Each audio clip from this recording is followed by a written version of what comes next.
Hello everybody, welcome back to Wampleville. I'm going to be doing another one of the Cathy Tribute figs from Dark Sword over here.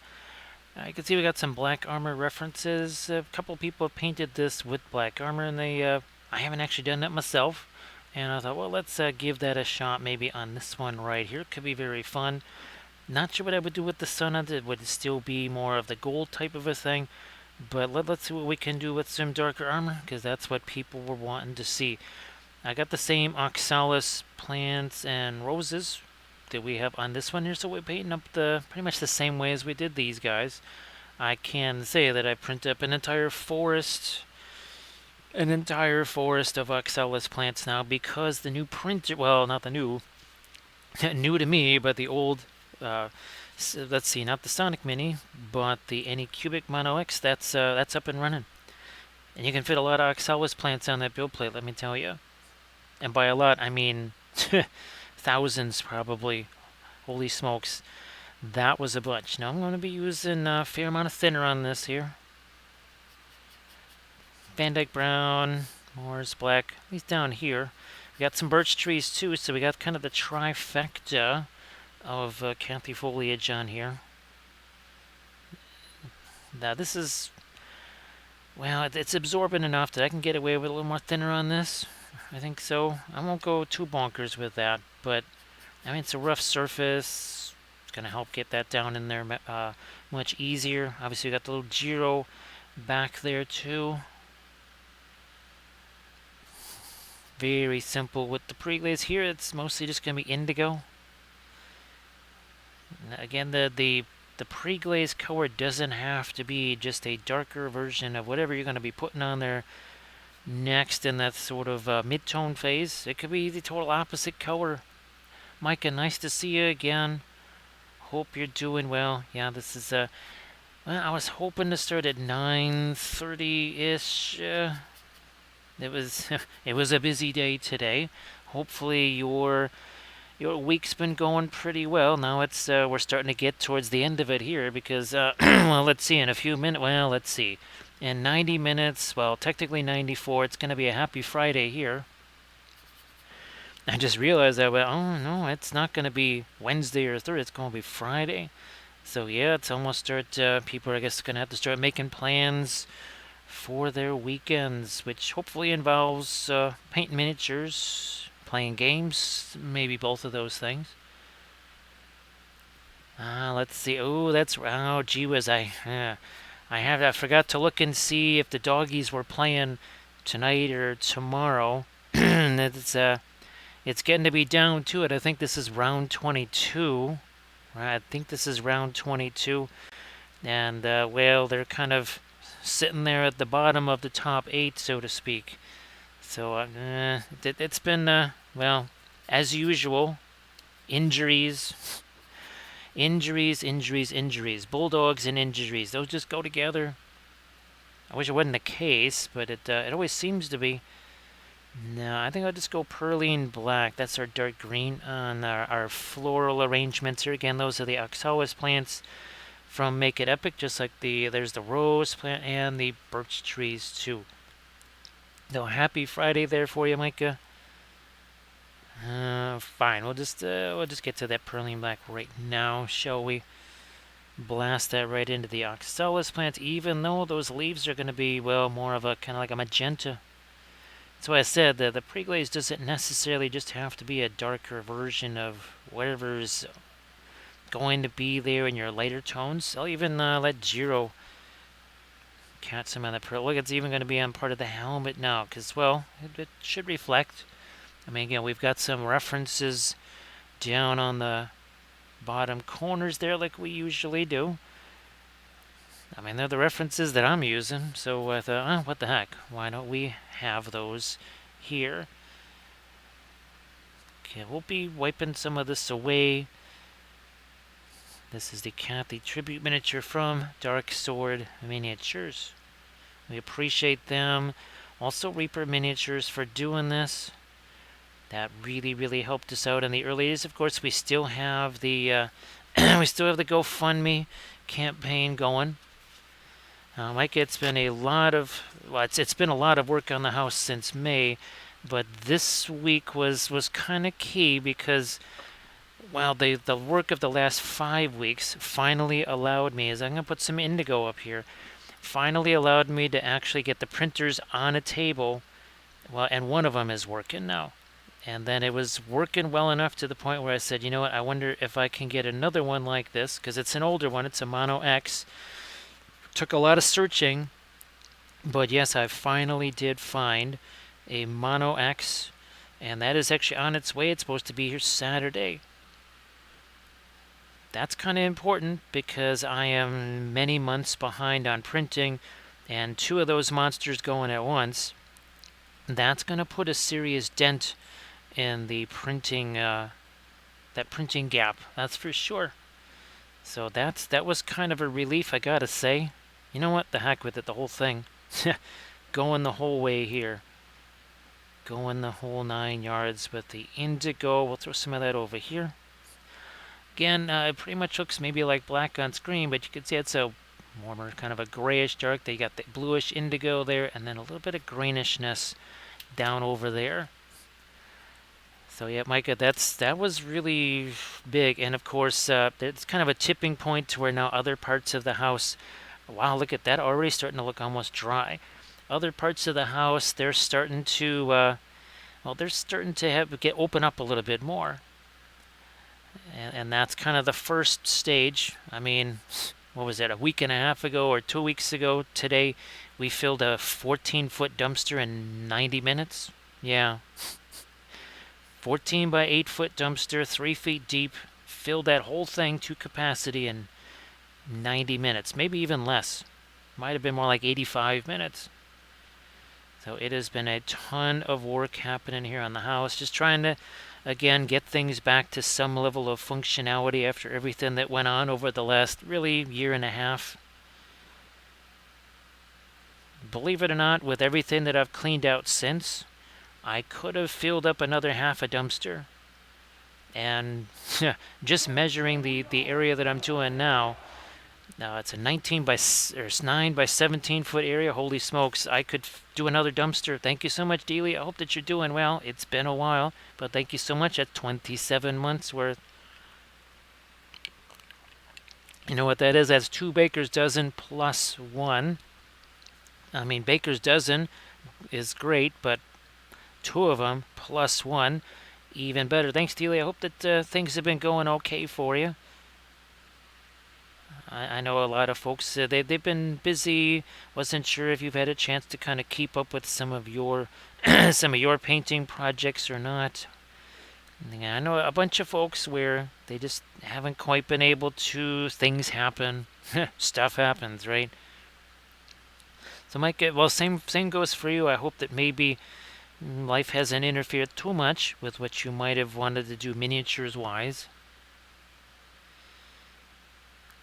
Actually, I've printed a whole bunch of basing bits. Hey there, Sarge. So Sarge, I was going to try and change the build plate, and I thought, well, it really doesn't matter. I'll just do it after the stream. But I printed out lots of corn stalks, basically an entire wheat field, and a bunch of other basing stuff. Thank you so much, Cuthbert. Appreciate that. Nice to see you again. Hopefully, also same for you. Hopefully things are going well. And hopefully, Sarge, with that procedure out of the way in the yard there, hopefully you can kind of breathe a little easier, maybe. Well, Mike, hopefully one day you get a chance to just play around with it. I mean, that is quite literally how Kathy and I actually got started with the miniatures, is I just happened to have some, and she said, well, doesn't look like you're painting those. Would you want, it's okay if I just mess around with them, because I used to paint them with my brother. I said, sure, and she was having so much fun. I joined her, painting the miniatures, and, well, ever since. Well, Dealey, sorry that it got kind of crazy there, but glad that you're kind of back into the swing of things. So, Cuthbert, I hope that you're doing well. And hopefully, we've been just asking folks that maybe haven't seen in a while, have they been able to kind of keep going on some of their printing projects? So, Micah, this is a miniature by Dark Sword I don't actually make the miniatures myself. I have sculpted my own miniatures, but those are kind of few and far between because, well, I don't do that digitally and it takes quite some time. Some of them are 3D printed, like all of these basing bits. Some of them are metal, some of them are resin, some of them are plastic. It kind of depends. Again, well, these are from Shatterpoint right here, the new Star Wars game. These are plastic. Your prototypical injection mold style plastic, but things like this bust, that's 3D printed. So much easier to do that kind of stuff. Hey there, Elite, how you doing? So Elite, I think this was our last one here. So all of the oxalis plants and the roses, those will be the same. But folks have been asking about doing black armor. So what the heck, right? Right, Elite? So that's that Star Wars Shatterpoint. That is from, let's see, Atomic Mass Games. I do believe those are the folks that do the Shatterpoint stuff. That's pretty crazy, Sarge. That nothing surprises me though. At this point, nothing. I'm sure nothing surprises you either, right? You're just like, well, all right, well, we'll deal with this too. At this point, pretty much anything can happen, right? So let's keep going with. I'm just throwing a little bit of some of my darks here again. It's almost like a secondary pre-glaze. Throw a little bit over there too before I start doing a little bit of lighter dry brushy stuff over the top of this. Things must be messy before they can be neat anyway, so let's live up to that here. Hey there, Armored Wolf. Sorry that the crud is lurking in there. I think it's just the stress of that and the no sleep. Like, well, I mean, any convention would be like that, but this was pretty darn extreme with the stress and the everything else. So it was, so I almost felt like it was inevitable. So everybody say hello to Armored Wolf. Ah, there we go. So it was kind of like a secondary pre-glaze. Look at that. It worked out just fine, didn't it? All right, where's some of my little filbert brushes right here? Radiant Gray again. Radiant Gray, I suppose. Violet, green, whatever. Maybe some Van Dyke Brown, maybe more. And we'll have at this here. Even a little bit on the birch trees. Why not? So we've done another couple of the Cathy miniatures with the birch trees as well. Again, the last one had those oxalis plants. So Sarge, yeah, I was very happy to find a second Anycubic Mono X there.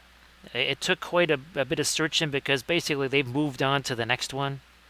Couldn't find it on Amazon. I went directly to Anycubic. They had one. Well, they had a few, but they would only ship them to California, which that was weird. But yeah, they wouldn't ship them here to Chicago. So I'm like, okay, would have given you the money for it. But instead, Micromark had essentially a clear-out sale on those. So it's like, all right, guess Micromart is the winner. And that's supposed to arrive Saturday, so I actually already, one of the many things I did earlier today was take the the Sonic Mini that's not working, that's gone. It's not gone, it's just off of the table. Cleared out a space for this next one. I also have some other, I'll show you a picture of the new, it's basically a pegboard, a magnetic pegboard that you can clamp to the side of your table that makes it vertical.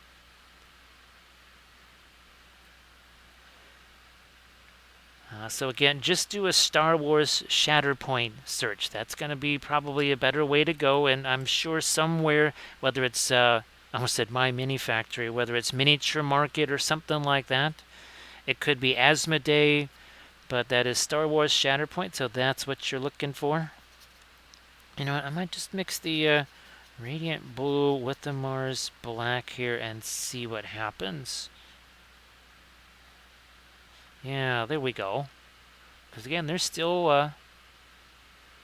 So yeah, if you look up Asmodee, you might be able to find the Star Wars Shatterpoint there. Or you just look up something like Miniature Market, because that's where I got my stuff from. I did not get it from Atomic... Well, the original batch came from them because they sent it here.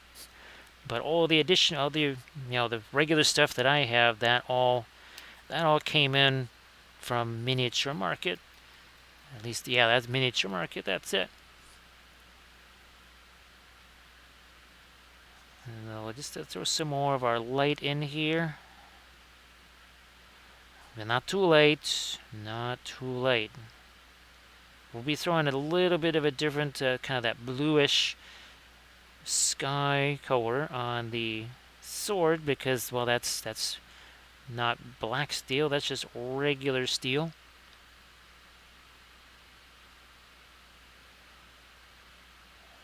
So that's interesting there, Sarge. Actually, what I've got, well, it's roofing paper. So it's that plastic roofing paper, and that's actually that black paper that you saw on the table. That's what that is. I have a whole row of that stuff. So, I mean, periodically I could change that every so often. Instead of just a table end up getting nuked all the time by the residue from the printers. I have a whole new process actually for working with that. And I think it's going to mean much less of that stuff getting all over the place. Terra Rosa, a little bit of our brilliant yellow pale just to start getting some skin tones on there. And yes, I'm going right over the top of the indigo because why not? Whatever. So yes, Sarge, that should be really handy for, because you know that stuff just gets everywhere, right? As soon as well, it's kind of like water effects. Actually, Sarge, did you ever get to do more tests on your water effects stuff? Now that I mentioned that, because I know that was something you were wanting to do for your Riverside troll there.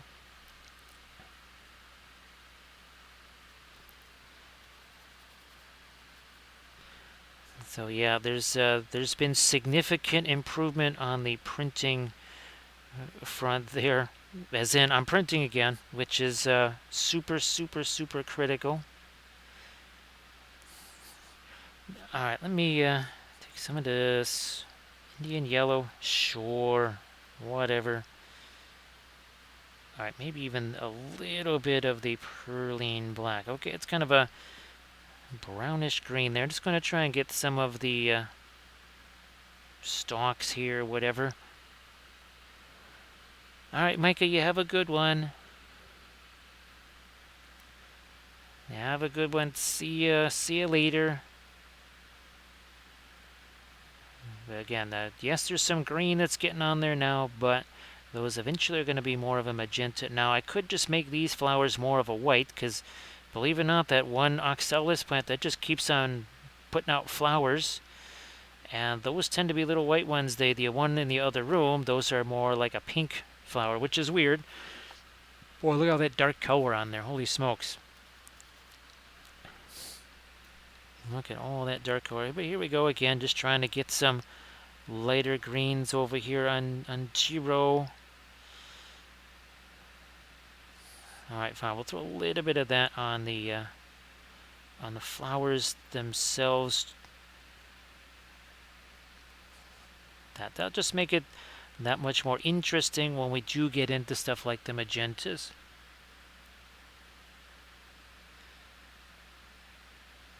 Oh, yeah, there's more on our Jira, but again, look at all that dark color. Let's have to come back over here.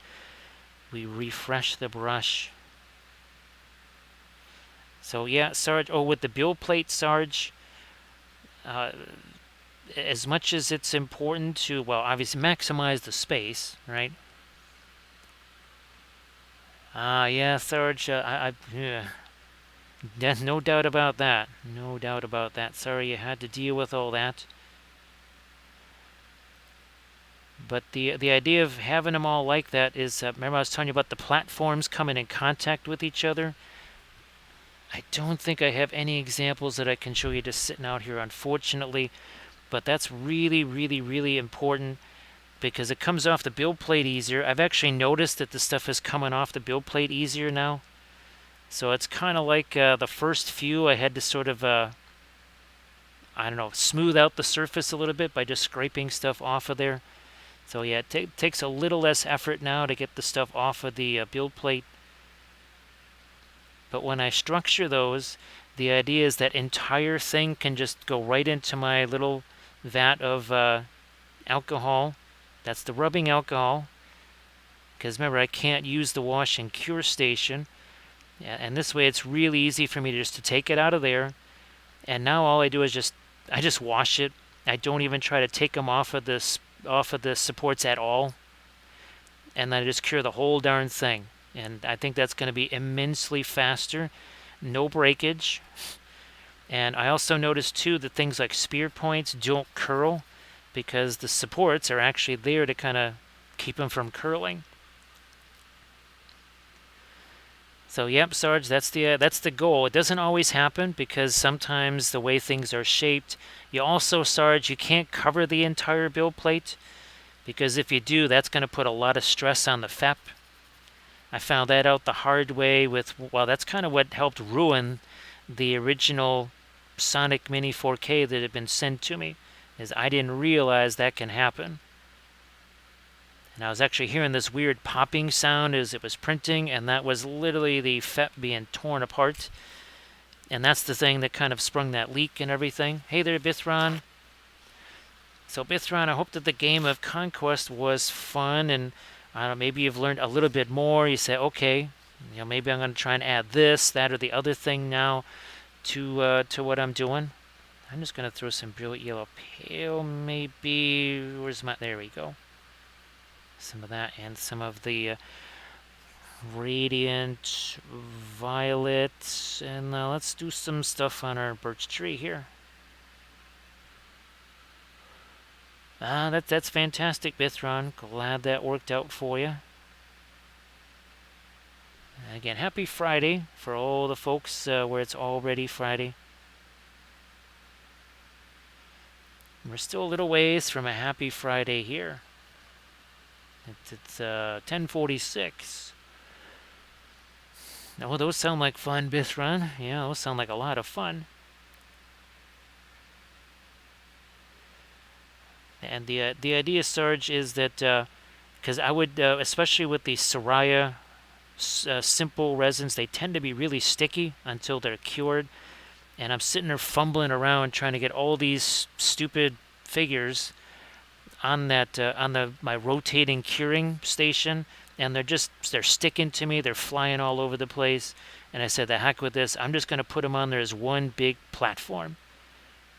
The other benefit to that is that now they're standing upright, and they'll actually, all of the figure will get cured now. Because with the other ones, I would have to literally flip them over like a stupid burger or something, so that I could actually cure the other side. That really is, I'm really starting to learn what the heck we're doing here. Thank you so much, Untamed. That is an Untamed Narwhal. Oh, geez, Untamed Narwhal. Oh, man. I actually painted a narwhal for the for Mantic's Armada game. Unfortunately, I would reach for that, and I would try and show that to you, since narwhal, right? But actually, yeah, I painted one of those. We actually did that on stream. What is it? The Trident Realms? Yeah, the Trident Realms fleet from Mantic, and that's a part of their Armada series. We have some of the Armada stuff that I paint. I need to get some of my new pictures, like all the Norse ships that we painted.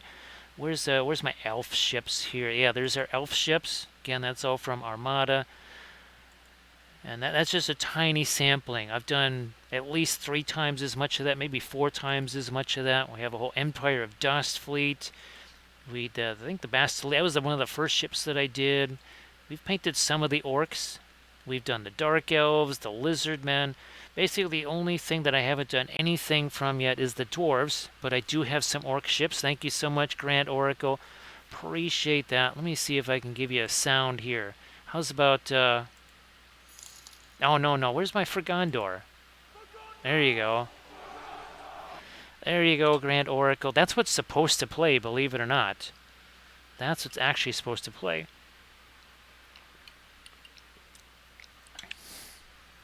Alright, so we've got our lighter stuff there. Let's go back to the skin tone again and just lighten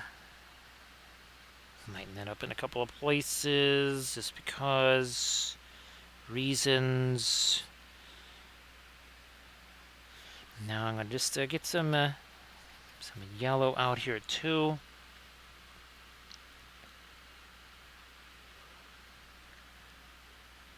There we go. So Grand Oracle, the big news is that, well, the Mono X has been very successful. Sadly, the Sonic Mini 4K was a hideous failure. Absolutely nothing. I mean, it didn't do anything. It didn't even print like a shadow on either the FEP or on the build plate. So I just said, okay, enough screwing around with this. I hate these things. And then I had to look around, and I actually was able to find. I'm going to do the green or bleen here on this. I was actually able to find another Mono X, and that should be here Saturday, and that hopefully will give me a chance to have two of those things running side by side and maybe have a chance of getting caught up. So that was an unexpected thing, but it's essentially, I realized I either have to have two of the same printer or none, because or just one. If two different ones is a complete waste of my time, because it means essentially spending twice the amount of time making build plates. So the Anycubic Mono X2 was not going to be helpful, because again, different printer. So I just said, I need another of the exact same thing. And it really took some searching. Yeah, that really does look very... Here, let me show you just how different that is. Yeah. That's really interesting to see that. Now, what I want to do here is get a little bit of the sky blue on the sword. Then I actually want to come in with some darker shapes and edges on the armor there. So Grand Oracle, for me, with the volume that I have to do, and by volume I mean those two printers will be running 24 hours a day, 7 days a week. Probably, even with those, I'll probably be running at least three runs a day, 24 hours a day, 7 days a week. Obviously, it's an industrial scale here. That's not what the average person does. The average person pretty much prints one thing like every 3 or 4 months, it seems like. This is going to be a little different. It's going to be very, very different. I'm going to get me a little bit of my thinner sitting on there to break that thing down. Oh, thank you so much, Chris. Appreciate that. It's and I hope that this will, because folks were wanting to see the black armor, so hopefully this will give them a decent idea of how to do that. So great to see you again, Chris. Again, I hope that you're doing well. I will get a little smidge of the bluish color out there. A little bit of reflected light down there. Time for a little bit of almost pinline washy stuff here. Because Grand Oracle, unfortunately I wasn't couldn't send you the pictures of those build plates, but the ones that I've made, I mean, some of those are taking 30-35 minutes each. And to basically do that twice for two different printers, well, as you can imagine, that's not the most efficient way of trying to do stuff right there. Take away a little bit of that. There we go.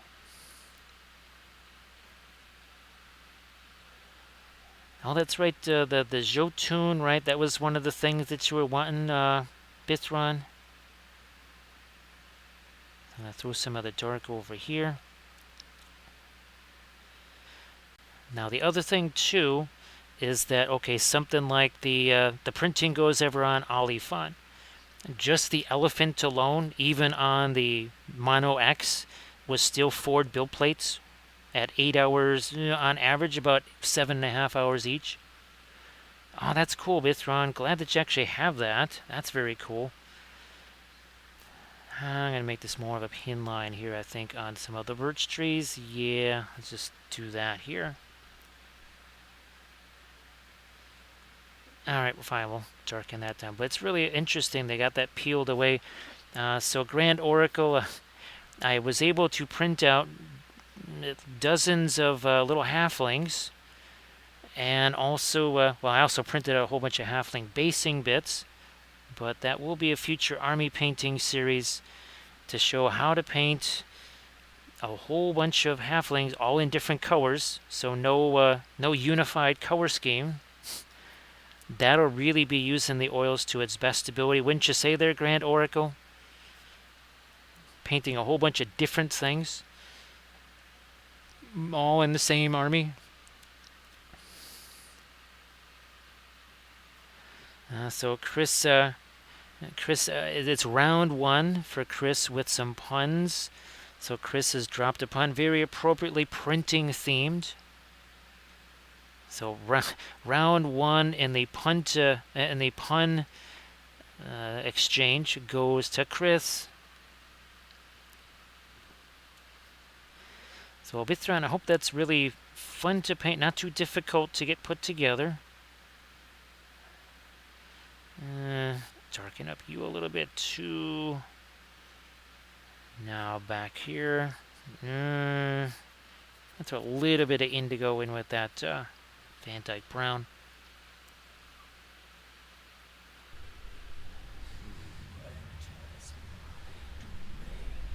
Look at what we've got here. Is it impending doom? No, it's impending Duff. Duff, how the heck are you doing? Duff, you went to Gen Con, right? If you did, and you have anything you want to show off or something like that in the chat, please go ahead and do so. Thank you so much for the raid. And everybody, please give Impending Duff a follow if you could, because that would be fantastic. So, Duff, great to see you. Hey, Wart Squirrel, how you doing? Great to see you back. Again, and anybody that was at Gen Con or whatever, and you just want to say, hey, I did this, or I won in the MHE painting comp there, that would be, that's fine. Again, hopefully, if people were there, they had a blast while they were there. So again, everybody please give Impending Duff a follow. Now, I'll paint another one of the Cathy Tribute miniatures here. For the longest time, people kept asking if I could paint one in black armor, so that's what we're finally doing here. Now, her favorite plant was the Oxalis plant, and believe it or not, Make It Epic Basing actually has Oxalis plants that you can print, so there's more here. The rose bushes, we have rose bushes in front of the house, so I printed out those. And then her family's cabin up north has just birch trees all over the place. Birch and poplar trees all over the acres and acres of those. So that's why we printed out some of those also from Make It Epic Basing. Now, Impending Duff, again, you want to share any pictures of stuff that you might have been doing at Gen Con, that'd be fantastic. Glad that you were able to get there. I know that travel is just, travel is no fun at all. Pretty much no matter what mode you try and use, I think. I have zero interest in flying anywhere, that's for sure. Actually, it would be negative interest. It would be less than 0. Actually, it would be less than 0 and double digits in negative interest in flying anywhere. Let's see. So, glad that things are okay. Hopefully, you were able to avoid any con crud, whether it's the normal or the extra special. So again, I'm just slapping on my oil paints here. Traditional oil paints out of the tube. Yes, no mediums, no weird stuff. Just traditional oil paints here. This is our big three here as far as our brands go. Williamsburg, Williamsburg Gamut, and Winsor Newton. These two, very, very similar in price and quality. Good solid stuff, of course. Like them both. This will cost you more because that handmade thing, it's actually legit. That's for real. But boy, it is kind of worth it. I mean, you really sort of get what you pay for when you get the Williamsburg. Ah, that's fantastic impending, Duff. And again, if you wanted to share anything in the chat stuff, it doesn't have to be Gen Con stuff. Probably not what you were working on tonight because, well, you were just doing that tonight. And unless you want to skedaddle off to the photo booth or something like that, which is no problem because we're just getting underway. 36 minutes ago, this was just primer. There was absolutely no paint on it whatsoever. It was just like this one here. So again, that's just 36 minutes.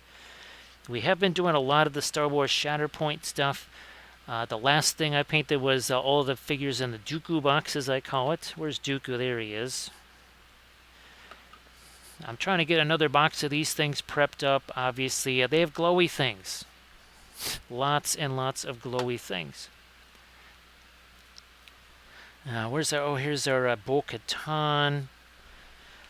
And now, again, the Shatterpoint miniatures, they come on basically flat bases with absolutely nothing on them. These are all 3D printed basing bits from Make It Epic. So industrial bits here, Hoodoo Rocks for our clone troopers. And it really does, well, I mean here, again, think of a base with absolutely nothing on it versus this. So these are more 3D printed basing bits and a piece of tree bark right there. Sarge, I'm going to be doing a special basing video on the cork bark. I'm going to try at least 3-4 different miniatures, maybe even a large scale or something like that, or a dragon, just to kind of show folks how you can really utilize that stuff. So again, everybody please give Impending Duff a follow if you could. And again, for all the folks that were at Gen Con, here's hoping that you had lots and lots of fun. Maybe didn't buy too much stuff, because lots of temptation there, I'm sure. Now, what's Squirtle? It's amazing what you can do with the 3D printed bits. I'll show you a few other things in a second here. Just trying to get a few lighter stuff on Cathy. Then we're going to take one of our micro blending brushes here. And we're just going to let that do its own thing. Hashtag no layers. No layers necessary. And any brush can be a blending brush. Sometimes they're really big, sometimes they're kind of average size, and well, sometimes they're like this, a micro blending brush. So we've got these two right here.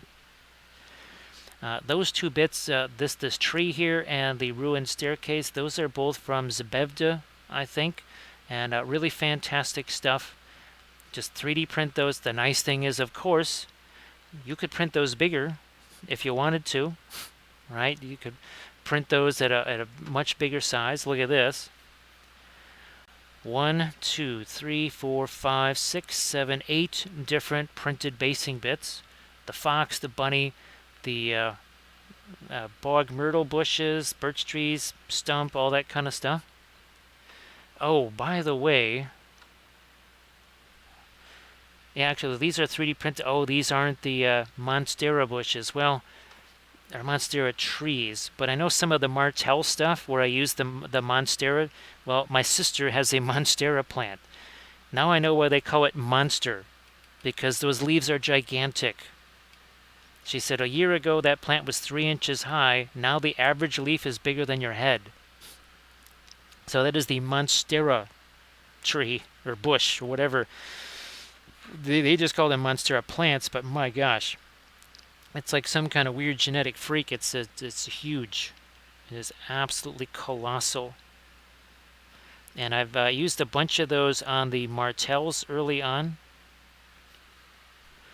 That would be, we have some of the Martells right here. Now these are 3D printed palm trees. Where's my Martells here? I think I went past them. Oh, where are they at here? There they are. Yep. So those are the Martells. Now the sandy bases, that was sculpted with Daz air dried clay. But the tree and all the palm leaves, those are 3D printed. I think, oh yeah, I wonder if they may not show up too well. Oh yeah. So see the reeds and the cattails there? Those are also 3D printed. Yeah, that was kind of a blast, I have to say. Again, those are from Make It Epic. Just amazing stuff. There's sci-fi bits, fantasy bits, you name it. And they're just one company. There are others out there. Was it Goo Monster Games, Pelennor, I think it's Zabevka, not Zabevda. I'm thinking, actually, I keep getting mixed up with the Russian company that does the small-scale miniatures, which, right, Bithron, that we use sometimes as alternatives for Flames of War. I think I'm getting those mixed up a bit. So yeah, I'm just going to go with the same kind of more goldish color on the sun there.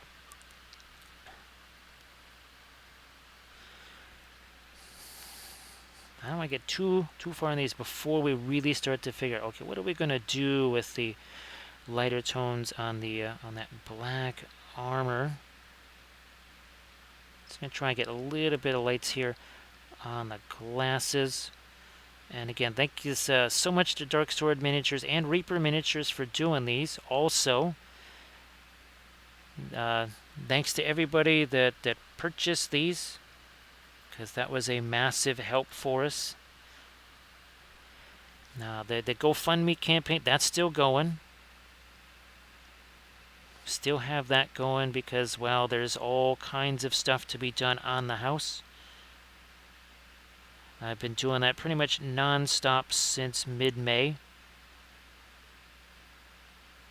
Every single day in some capacity doing something. I want to take, here, let me do this. And some of the indigo. More of the brilliant yellow pale. I need that to be even more of a gray.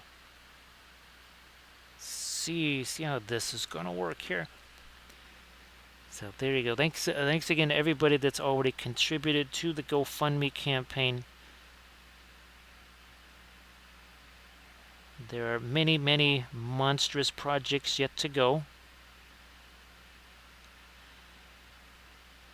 Especially since I discovered there is a potential 9-foot by 17-foot area in the house, in the basement, that could be converted into more workspace.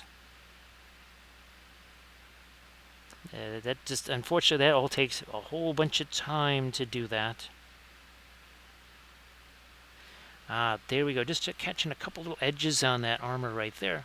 And again, not like the usual, say, radiant turquoise that we'd be using there. This is a bit more on the dingy side, if you would call it that. We'll get the, there we go, right across the top of that, but much more limited, nowhere near as, say, much of that as we normally would probably put on. Now, also maybe not as much with the reflected light. We need some, but definitely not quite as much. Hey there, Hootie Hoo, great to see you back. Again, happy Friday.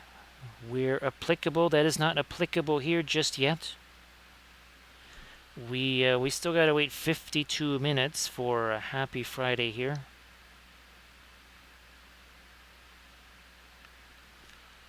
So hopefully, again, people have something fun planned for the weekend. I know for some folks it's going to be working. Well, that's what I'll be doing. Is I will be working quite furiously all weekend long. There is much work to get done. And that was before I got the printer going again, but hopefully by the time I'm doing the Saturday evening stream, I can say that I have 2 printers working at the same time.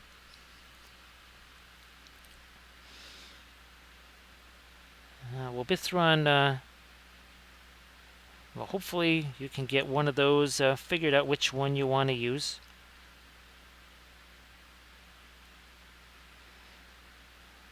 And of course, I printed out, Grand Oracle, I printed out a whole bunch of bits that can be used for that Tyranid, Tyranid stuff, so those, that's going to be interesting. Trying out a whole bunch of basing bits I've never used before.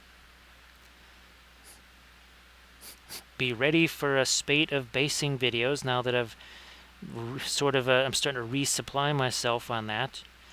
Okay, we're just going to get a little bit of that down here. We'll use this as our blending brush here.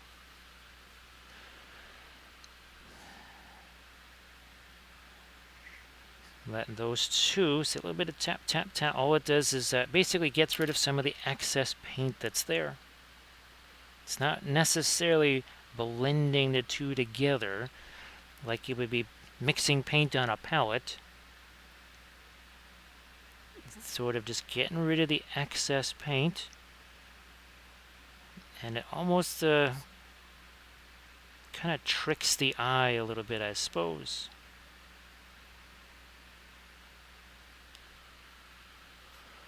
So hooty hoot, all of the basing bits here, the oxalis plants, the rose, and the birch trees, those are all from Make It Epic Basing. Those are 3D printed.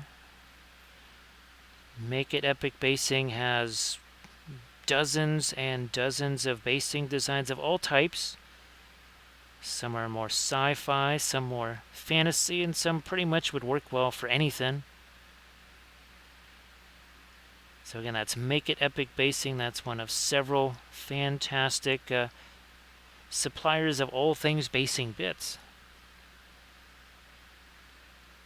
We were just showing off a couple of other miniatures where we were able to essentially create a whole diorama around them. And here again, this is another example of the Make It Epic basing bits.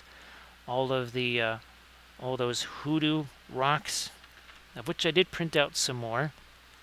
I printed out stalactites, stalagmites, these sandstone things. Yeah, we printed out lots and lots of stuff, and there's more on the way.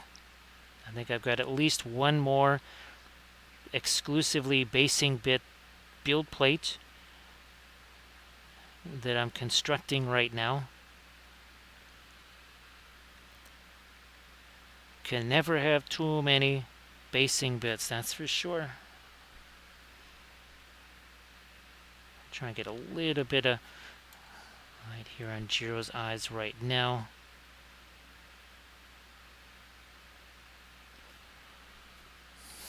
But we'll get a little bit lighter on the sword there too in a bit. But first, just want to see what I can do here with some of the, again, the black armor.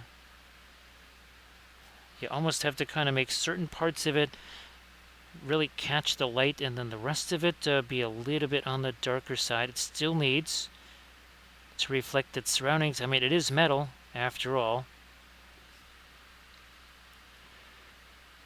So Jiro is an ugly Dao. He was basically, well, Jiro was Cathy's, and basically, well, Babo / Trunco, those were mine. We have many more ugly Daos, but Jiro was kind of the ugly Dao that she was best known for. She took Jiro to lots of conventions. For me, it was mostly Babo that went to the conventions with me. But Trunco did as well.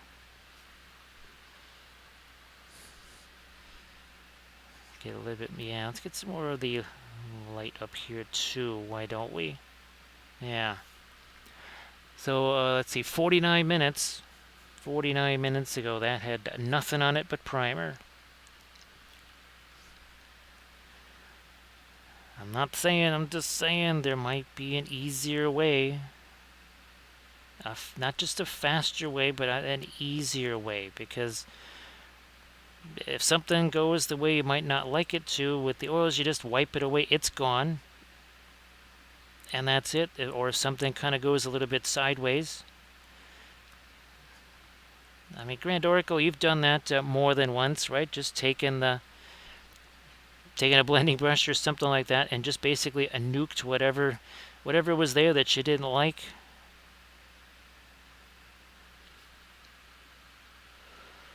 So Elite, Dave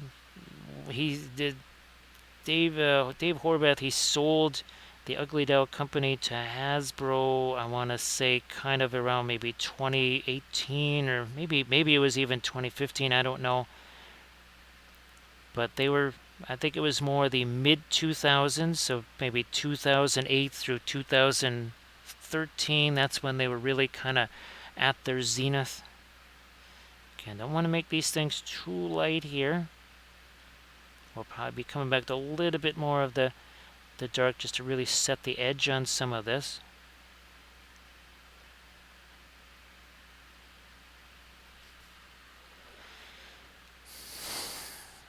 And of course, if you look at the, was it the Adepticon Fort Wapple t-shirt, Jiro was also on there.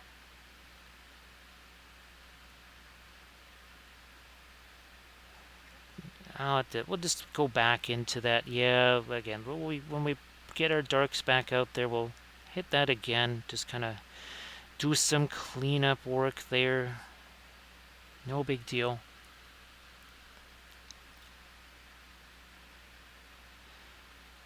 These were there weren't as many of them. Elite. It was a much smaller line than the Beanie Babies, not BB Babies. That's a whole different thing right there.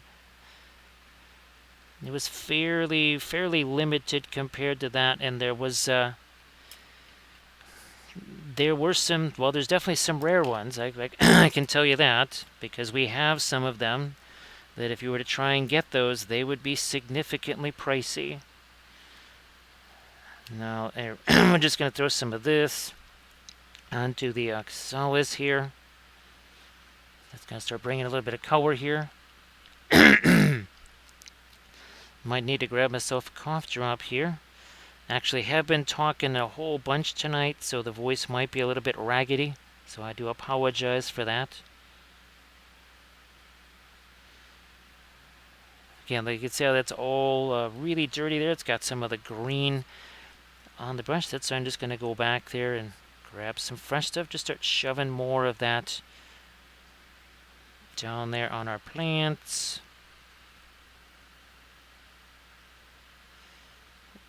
Oh, we have a couple more here.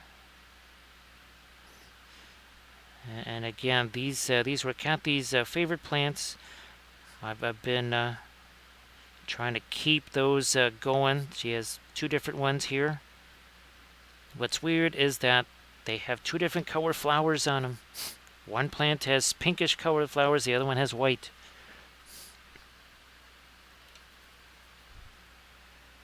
Oh, there's another leaf over there. And yes, these are the leaves. The pink stuff here on the Oxalis, those are actually just the leaves. It's kind of a bit like a poinsettia plant in a way.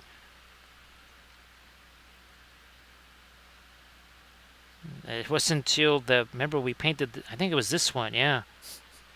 I went to paint this one on stream, and that's when it actually bloomed, and I got to see what the flowers actually looked like. Because I didn't even know there were flowers that would come out of them. It was a testament to just how realistically they sculpted these, because again, I didn't know they had flowers, and I was like, what the heck are these flowers sticking out of the Oxalis plants? They don't have flowers. Yeah, there's a whole bunch of them right there. Yeah, those are all... We'll just do those kind of more like a white then, because reasons. Not raisins. Let's see if I can get a little more light on that sword over here. Some of our fast matte. white. That's been broken down nicely by the thinner that's just sitting on it. Here we are. I was hoping to try and have some Song of Ice and Fire miniatures ready for our next stream. Don't know if that's going to happen. It might just have to be some more of the Shatterpoint figs. It kind of depends on how tomorrow goes, because again, I didn't get to do my normal filming today. This is normally, at least the early part of today in the new regime is dedicated towards filming. There's the channel right down the center of the sword blade there. So again, it just took a few seconds to do that, right? Just a few seconds, nothing difficult. Doesn't have to be difficult. We want to make things as easy as possible. See if I can get a little bit, yeah, some turquoise here. I'm trying to get a little bit more of the Prussian blue into this. I think that might do it. Yeah, okay.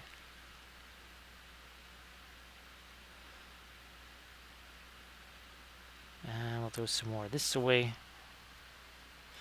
This is not the lightest color by far. We could certainly go lighter than this.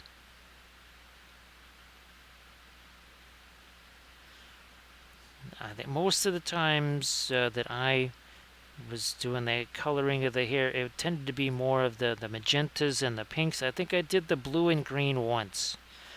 But for the most part, it was usually, because the magentas and the violets, they were just easier to work with.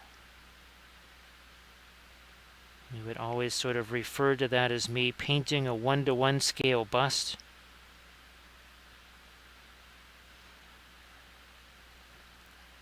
I think I might go one little thing lighter with the radiant turquoise, maybe. Or I'll go one step lighter, then I might even just take, say, the Prussian blue and do a little bit of a pin line also.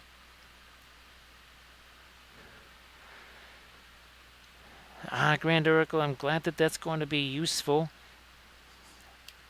Boy, Grand Oracle, I'm telling you, that letting it dry in between like that, oh my goodness, that is monstrous. That is absolutely huge.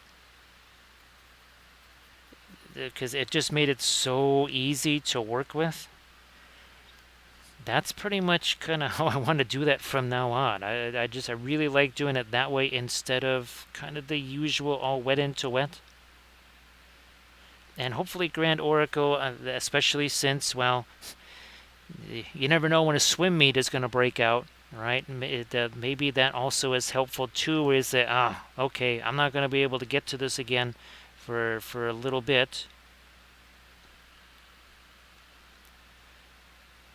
And of course it gets closer and closer. I mean, you're just a few weeks away, right, from really finding out whether or not a certain individual in the household there has successfully regained mobility.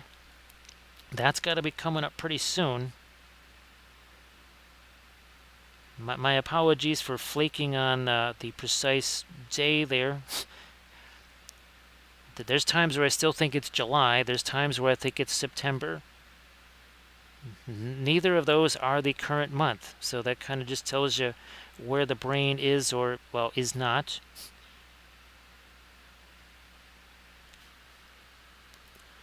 So okay. Now here's hoping that all works out exactly according to plan. That's for sure. Maybe I will let a little bit of that almost a bit of a greenish turquoise get onto some of the, again, well, what we would call black armor. But remember, it's metal. It has to reflect something. If it was wood armor or lacquer armor or cardboard or something like that, then it wouldn't reflect anything. Well, all the fingers crossed. All the fingers crossed there, Grant Oracle. Hoping that that just works out perfectly.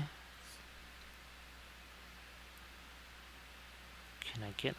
Yes. I'm going to have to go back in, I think, with my darks anyway to clean up some edges there. Now here, let's get some of the Indian yellow on this here. The fringy stuff. We'll certainly do some more on that, but for right now, we'll just leave it at that. Now with Jiro here, I'm going to try and go a little bit later on some of his greens to start off with the Radiant Green. Got a little bit of the yellow mix in there too. I just want a warmer green than the hair, and you can see definitely a difference right there.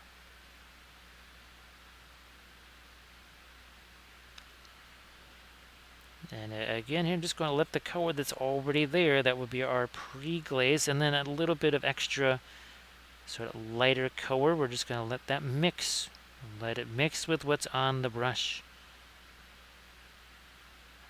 That's where the oils get, well, not just the increased speed, efficiency, whatever, but it's also just what makes them easier.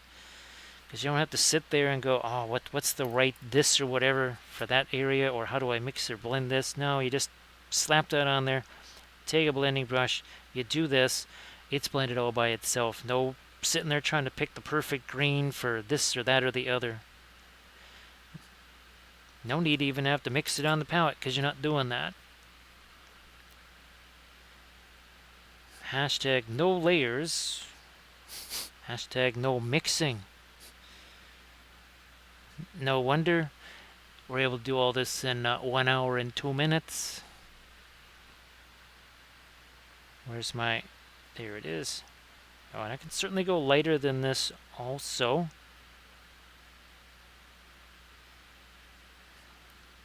Definitely can go lighter than that on our Jiro.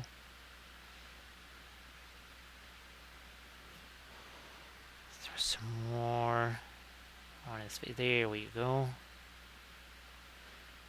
But like anything else, I'll do a little bit here.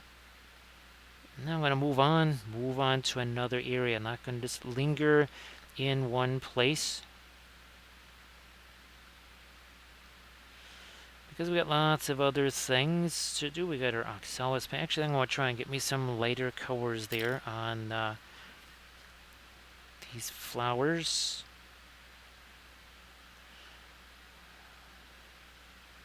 Sort of a crazy little almost dry brush there. That's one of the beat up liner brushes. Kind of long past its prime. That's the only one with the flowers on it. Okay. So thank you so much, Armored Wolf, for posting a link to the Patreon page. Again, the Patreon page, I try to make somewhere around 20 hours of new videos every month. I think we made more than 20 hours of videos last month. I think that was more like, let's see, 10, maybe 20. That was more like 23 hours or something like that worth of videos. Maybe closer to 24 hours. Last month there wasn't just 10 videos, it was 10 long videos. I think the one army painting series might have been one of the longest episodes I've ever filmed. There we go, a little bit lighter there on the sword hilt. Let's can put a little lighter something here on that fringe. And maybe we try and do some kind of freehandy thing or whatever on the on this cloth. Haven't actually done that on any of them yet, so maybe we do that on this one.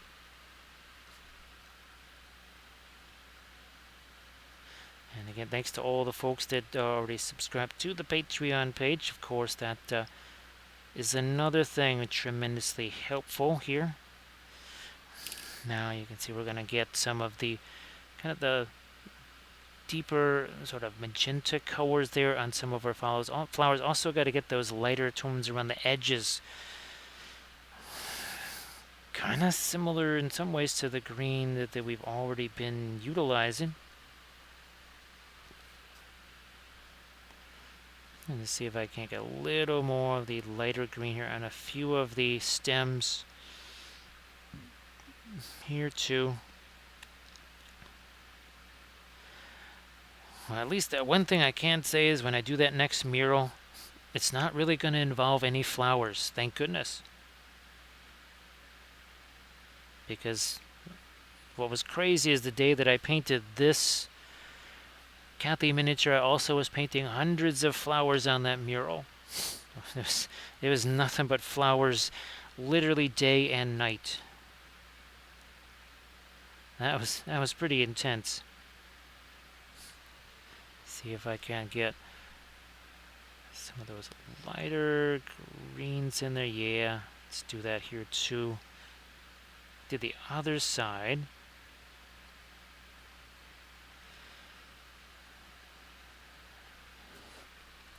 Let me see if I can get a little more of the pinkish color into the skin in a few places here. Well, at Grand Oracle, that was really nuts.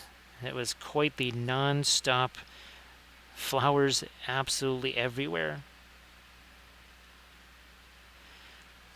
And of course, these flowers and the ones that I was painting on the mural, there was no just use a little dot to represent a flower, right? This was paint every petal on the flower, paint the stem, paint all the leaves on the stem flowers. Yeah, it was that kind of level nuts. And there was lots and lots and lots, also lots of flowers. It was never ending. Oh, and then there was the leaves of all the trees. So yeah, there was flowers, leaves, all that.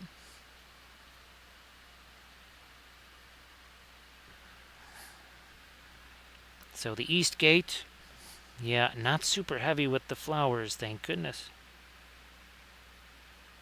Still got to locate the glow-in-the-dark pigment powders, though, from Green Stuff World.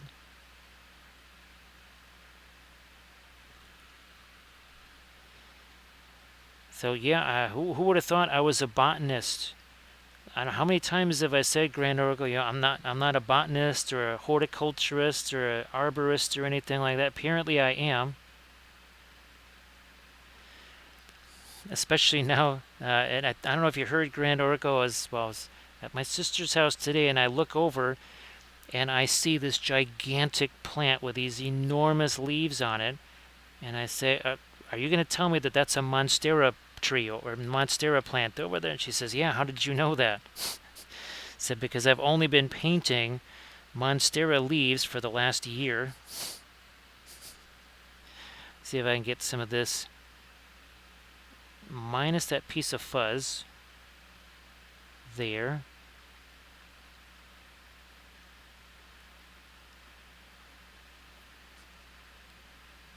Yeah, fine, I'll just let that. That's the asphaltum. We're going to get our asphaltum out here, as we like to say sometimes. Grand Oracle, it's only for the letters and the scroll work. That's it. So that shouldn't take very much at all.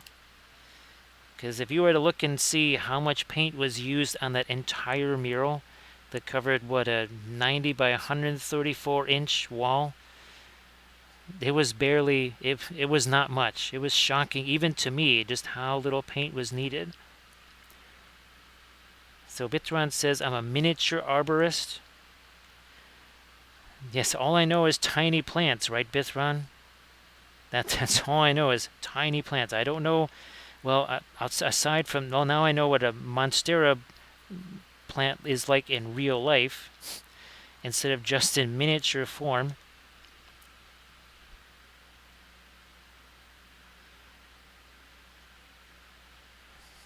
I want to see if I can't get a little bit of this. Yeah, that dark in here. That's Terra Rosa and Egyptian Violet together.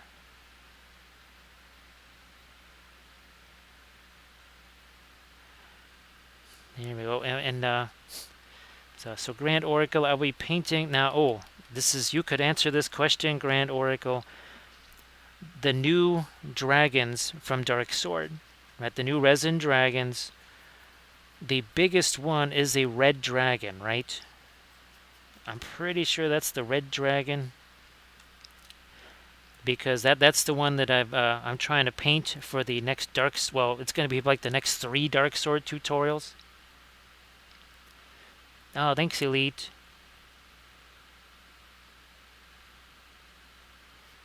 So Grand Oracle says to avoid an Empress tree because it just takes over. It's like Prinkles. Is that it, Grand Oracle? Is it the Prinkles of trees? So I'm thinking that's a red dragon, right?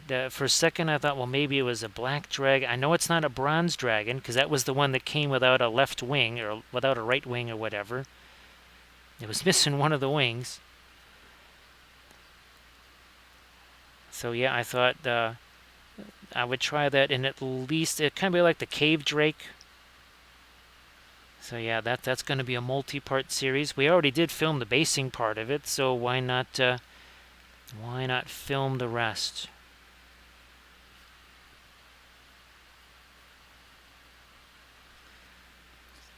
So that will be that's the next video that I'm looking to film, and then obviously we'll let it dry. Kind of like the army painting series approach.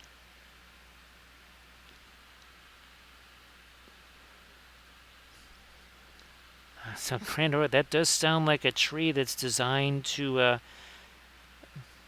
annoy you to death slowly.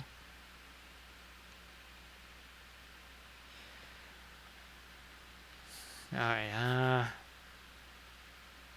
Let me see if I can get another bit of dark right down here. Also designed to sharpen that edge with this one too. Yeah, that's better.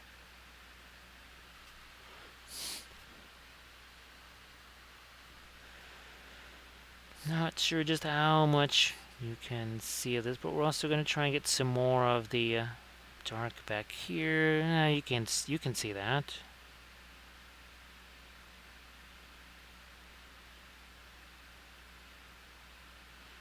This too, I think, can also use a little reinforcement on the darks. It's mostly indigo, a little bit of Van Dyke brown in that.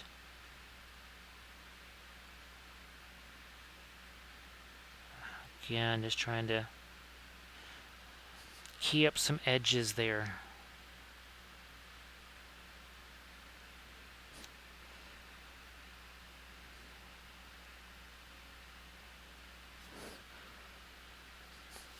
Again, if you get, because this was a bit of a wetter type of pre-glaze there, if you get some of that spatter on your hands, well, you could wear a glove if that's something that concerns you, or some soapy water, a few minutes, boom, that will all be gone. I mean, really gone in just a few minutes. So the bronze is kind of a mid-set. That's what I seem to remember, Grand Oracle. So, yeah, I was hoping that it would be a red one, because remember the basing bits, there's a bunch of little flames and stuff like that. You know, some torches and whatever. So that's, yeah, I want to try and get the, for sure, I want to try and have that kind of a warm reds versus cool reds, just like we did for that Dragoon with the cooler, warmer grays. So it's like a Color Theory Dark Sword series. Color Theory and Oil's Dark Sword Dragon series. There you go. Yeah, I'm just trying to get a little bit of this lighter sort of magenta color here on the leaves. We can go a little further with that, but I don't want to do too much until I see what the ends of these leaves are going to look like.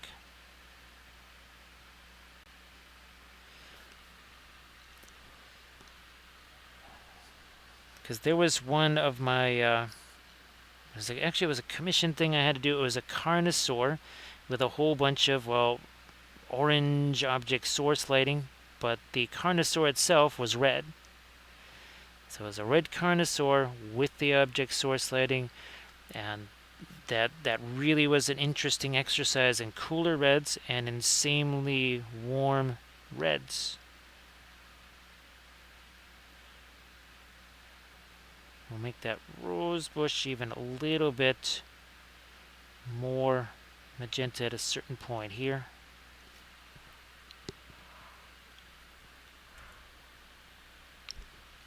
So yeah, Grand Oracle, I know he also got the, gosh, what was that? The undersea miniatures. What was that called again? He got all of their miniatures too.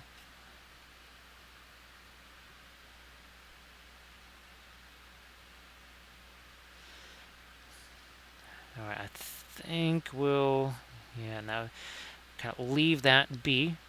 Once again, what is it? An hour and 16 minutes ago, this had no paint on it whatsoever. So Elite, this the armor is all ready. We're almost done with the armor, because everybody wanted to see this with the black armor, because we've done the traditional kind of steel armor there. So this is the whole idea. That's see the references in the corner there, Elite, because we work on the whole thing at once. We don't work on little tiny portions of it. We work on the entire figure all at once. I mean, I do that with the acrylics, but with the oils it's even more important.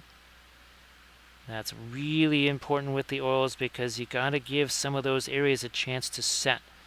And you can't do that if you're just hammering away at the same area non-stop. So yeah, 1 hour and 17 minutes ago, this was nothing but primer.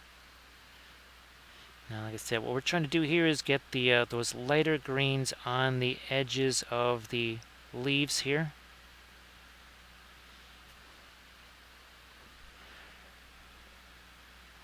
But if we find that it doesn't really want to stay there, it can just move on to something else, right? We have stuff we can do on Giro there.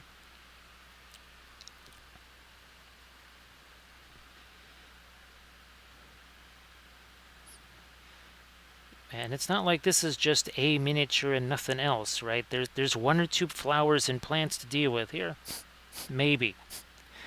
Maybe there's just a few plants to deal with too.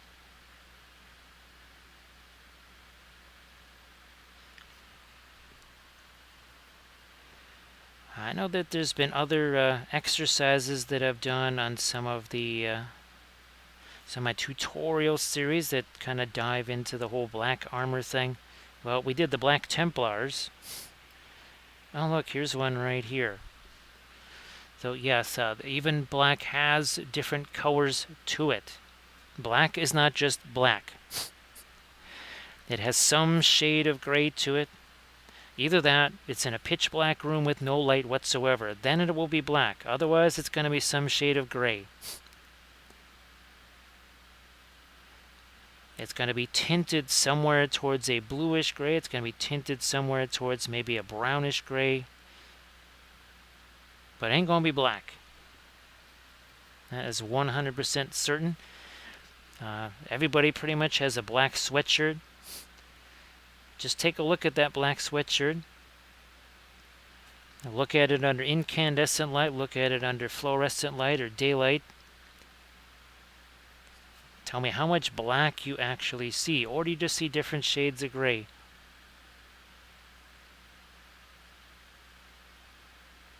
I know people, they would really like for it to be something as simple as, well, I'm just going to take black and then I'm going to dry brush a little bit of gray over the top of it and it'll be done. I mean, that's fine. That's fine. Nothing wrong with that. However, that's not really how it would actually work. If you want to take it a little bit further, all you got to do is just get a little bit of color temperature in that. Something beyond just a dead flat gray. It's not really all that difficult.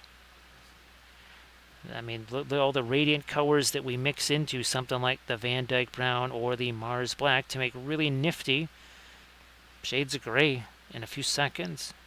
So yeah, it does not have to be difficult at all.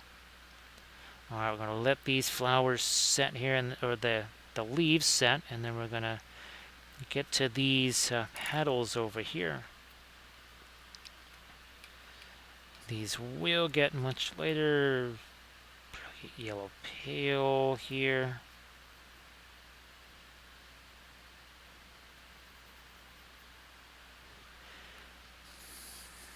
On the ends of these leaves to really lighten those up.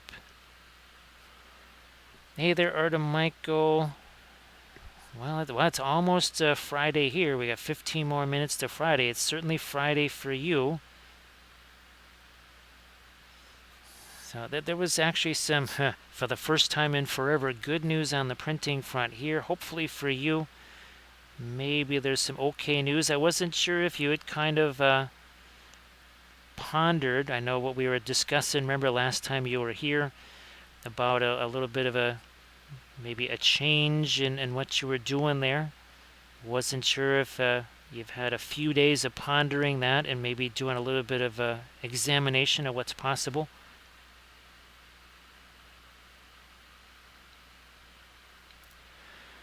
Grand Oracle, that's what you'll be seeing in episode 5 of the Gondalorian series. Yes, well, actually the Gamblin' Van Dyke Brown works okay too. But, well, I mean, we're both going to kind of say, if we have it, the choice, right, we're pretty much going to go the Williamsburg way, usually. Hey there, Recoil's mom. How you doing? So Recoil's mom. Well, now it's much later. So if you've already had your lunch, hopefully it was somewhat acceptable. Again, it's not going to be as good as Recoil's cooking, but hopefully it was good. Well, good enough, anyways. Well, sorry about that, there, Arda Michael. Hopefully, well, of course. Trying to ponder something new like that definitely, it's not the most reassuring thing ever, is it? That's for sure. So, yep, this is another one of the... now, this is the Dark Sword Cathy. It's not one of the Sio Cathys. I actually have a couple of those prepped and ready to go, but no, this is the Dark Sword one here. Since it's got the little Jiro. Although I am hoping to take some of the Sio Cathys and sculpt like a Sambo and a Trunco, some other ugly dolls, and some of the well, let me see. Yeah, I'm going to try and get this down here. And some of the squishables, because Cathy loved the squishables as well. I certainly use tons of those for pillows. That's practically what I'm sleeping on every night, is a whole bunch of those. Cathy's sister, I've kind of got her addicted to squishables and, well, now ugly dolls. So everybody please say hello to Recoil's mom. Say hello to Recoil's mom. Wish me Recoil's mom all the best, of course. We do need to give Jiro his red snoot. There we go. And I might actually just let here some of this get down into the rose petals in a few places there. Also on these, I guess. And then we'll come back with our lighter stuff there.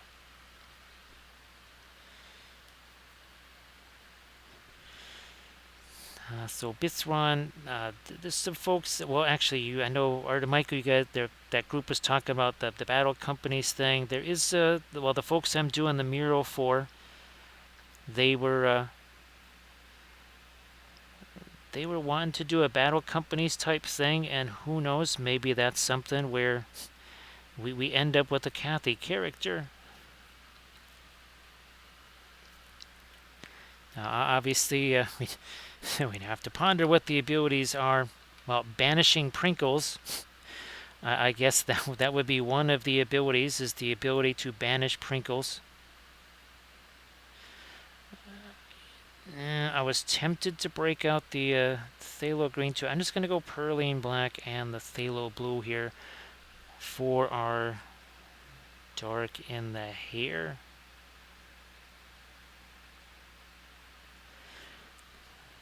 So that could be interesting. Do something like that. I mean, we have the miniature, right? We just have to figure out who exactly would she just be for the fiefdoms? That either that or yeah, I think the fiefdoms wouldn't be too bad because there's so many points of origin for someone that's just part of the fiefdoms. So something like your Axeman of Lancerat, you've got the Clansmen of Lamadon.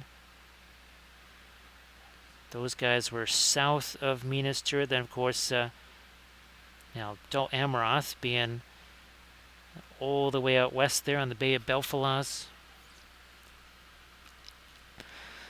So Artemichael, I definitely think so.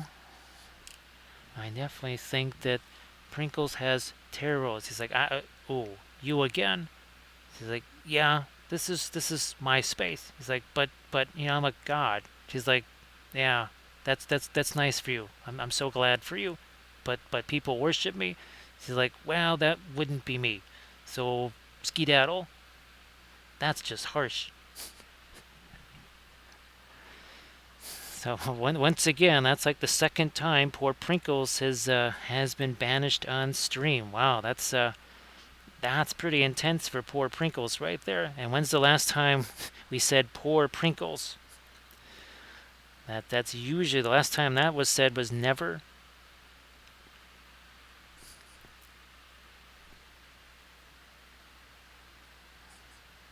So, that's right. I have to find some of the prints for Citadel Guard. Let's get some lights on Sejuro's eyes here. So Artemichael, I would say that he's that Prinkles has to be nastier than the Balrog, and I think the Balrog is what 350 or something like that, or is he only 250? I think the Balrog is obviously Bithron. Bithron here and there is going to say, look, I'll find that in 2 seconds, but I'm guessing that he's got to be. He might be 350 just because, well, the rest of your goblins not costing all that much. So yeah, Grand Oracle will definitely have to do the Cathy. What was it? Was it going to be 100k? Yeah, it was 100k for Cathy. And I think maybe or we're going to have Galadriel or Gandalf for 75,000. It's been a few days, so I don't remember. I know we were going to do one at 75k. I just don't remember if that was Gandalf or if that was going to be Galadriel. I would have said Gandalf automatically, but we've had many more Galadriels get painted over the last month or so.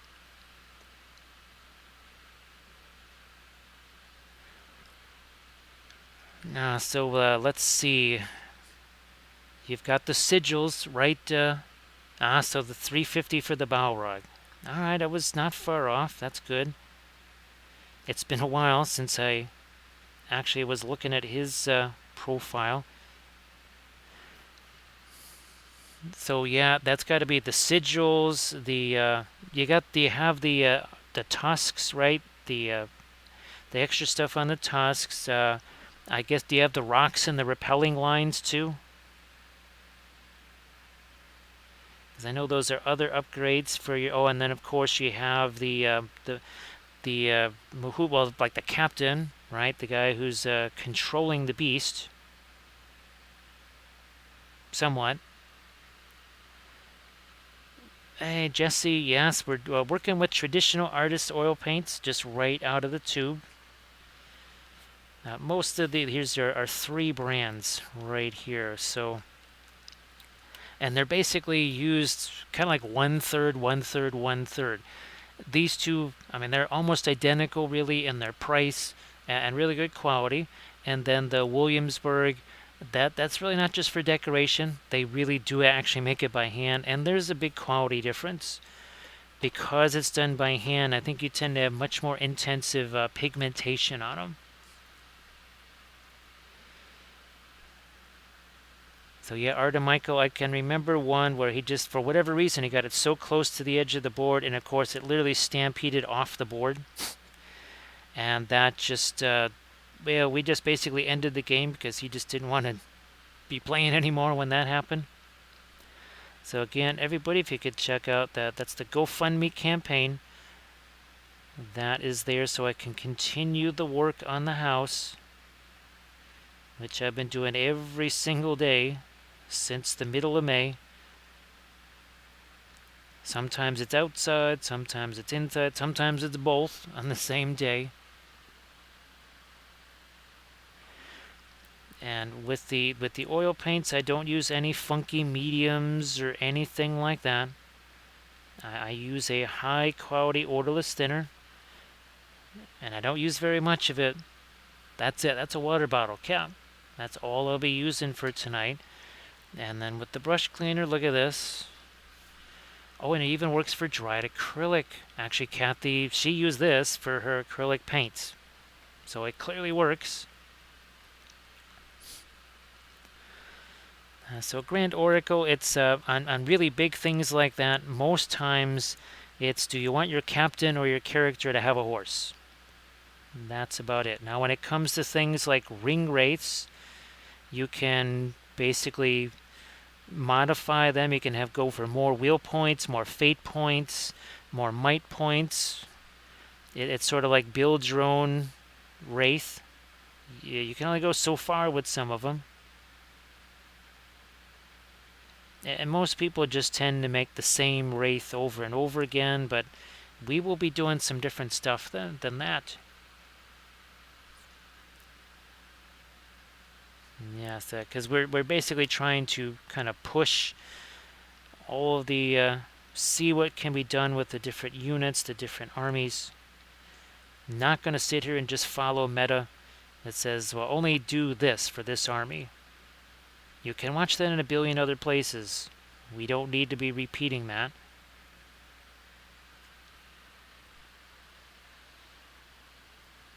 And sometimes, okay, let's say the Easterlings. Okay, you can shell out a couple of points per guy to make them black dragons. Or you can, with Rohan, and I know I did this with the infantry, if you have a certain character, then you can, I think it's spend 2 points a guy or something like that to turn your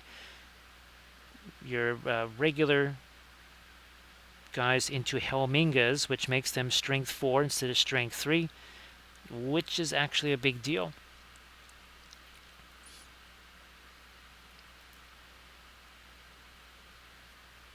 So Grand Oracle, it depends. Now some legendary legions will only have Gandalf the Grey. Obviously, any legendary legion from the Hobbit campaign book is not going to have Gandalf the Grey. Pretty much the only time you see Gandalf the Grey is in a Rohan list, or in a Gondor list, or as a probably a war. Let's see, Gondor at war. Probably the Siege of Minas Tirith legendary legion. You might see him in that, obviously.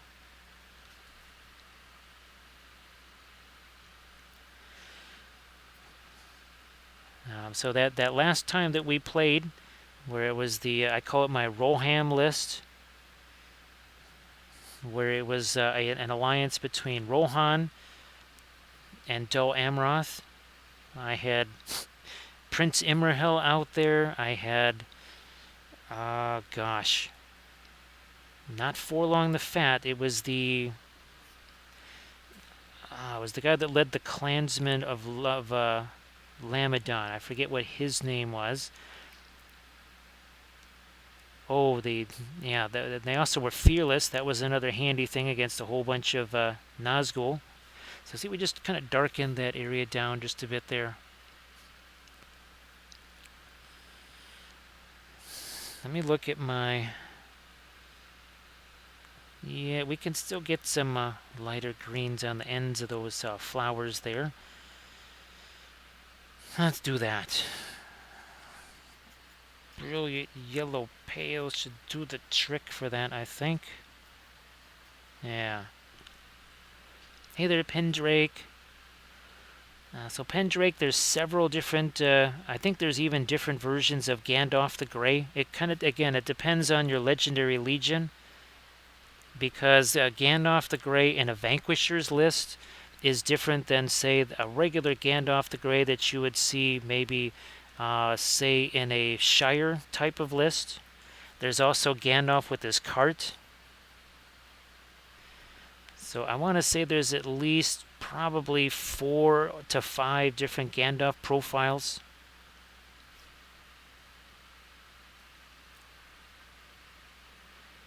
Angbor, that's the guy, Bithron. Angbor is the one that you can have the, and oh, I actually have those guys here. This was the one I was looking for. He was supposed to actually be Angbor right here. But yeah, these are the ones from Medbury Miniatures. See, I was kind of doing some blue woad on them and stuff. What's interesting, Bithron, I call Dol Amroth the Asterisk Army, because if you look at Forlong, Dunhere, all the big heroes, all the named ones, they all have an asterisk. Basically, as long as they're from Dol Amroth, all of those bonuses apply. So all of a sudden, everything is +1 to wound, +1 fight skill, +1 this, +1 that. Now, it costs a ton of points to have a bunch of named heroes, but it actually, well, it makes your guys really nasty, that's for sure. Now, you can see where the ends of these look much more interesting than they did before, but we have that somewhat kind of mid-tone green in there too. It's not just a light color only on the very tip. There's a little more to it than that.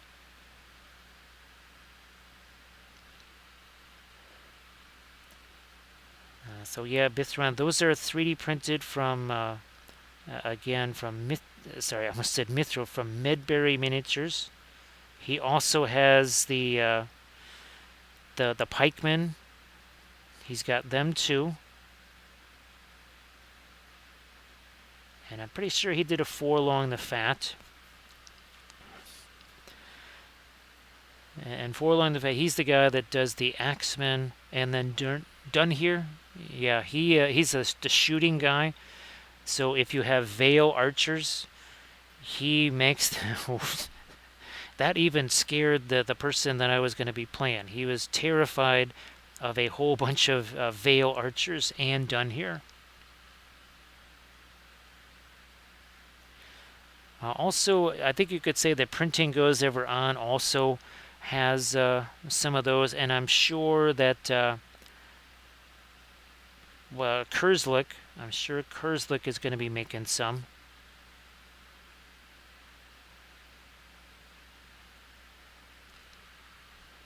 Let's get my, there we are. A little more there.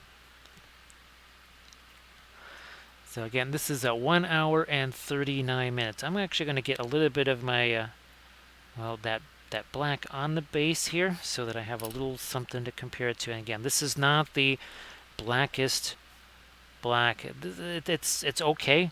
What it is, it works best as sort of the precursor to using the blackest black. You put this down first, then you just don't have to use as much of the black 3.0, which is really, really pricey.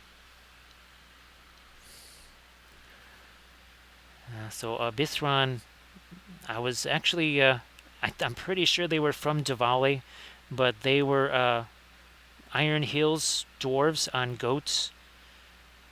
And I had to look up to say, I realized that the Iron Hills, the goat riders, they can't have shields.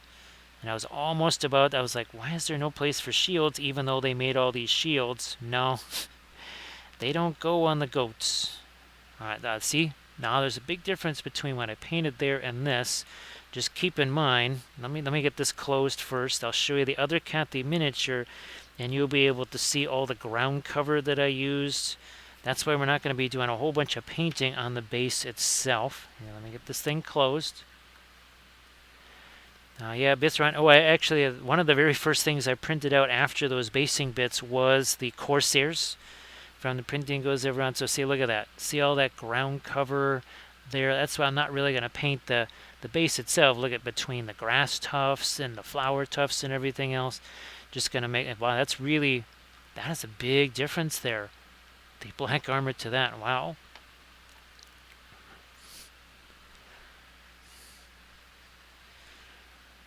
So yeah, Bithron, I still haven't used the one-page rule stuff. I forget what it is that the system that people kind of use that substitutes for the War of the Ring game that just GW had out for a little while. Then someone found a loophole and the game just died, and they never brought that back. I'm kind of surprised, especially since systems like, well, Song of Ice and Fire and even Conquest, right? In the ranks and flanks version, it's you take the skirmish guys and you stick them on one of those movement trays that has the cutout inserts. Yeah, we're gonna go with some lighter colors on Giro here. Let's do that. Some lighter greens there. Mostly the I almost said fast matte green. Now that's going to be the radiant green, and we'll mix that with our radiant yellow. He's really going to be a very warm green. Let's see what happens when we use the thick. See, I had to go thicker. That's it.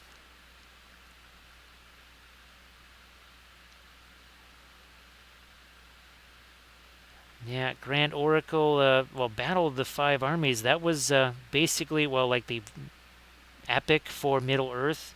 Or War Master. Wasn't that the fantasy version, Grand Oracle? There was War Master, there was Epic, and then I guess they made Battle for Five Armies. At least I think it was War Master for fantasy. So it was War Master, okay.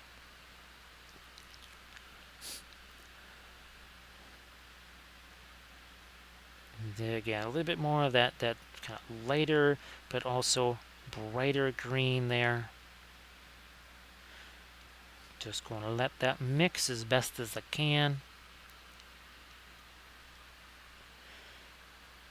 So the War of the Ring, that was where you took your, basically your, well now MESPG miniatures, you stuck them on the movement trays that had the little round cutouts, and you would just, if you're doing a cav unit, I think cav units, it would be 4 guys, so 2 rows of 2. I think that was how they did a cav unit. So much later with our greens there.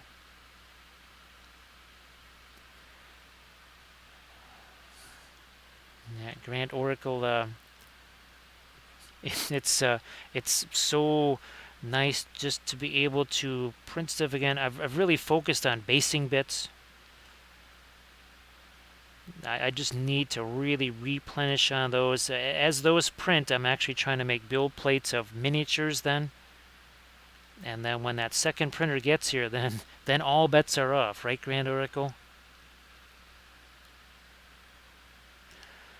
So yeah, Pendrake, back when I was going to the bunker, it was a battle bunker here.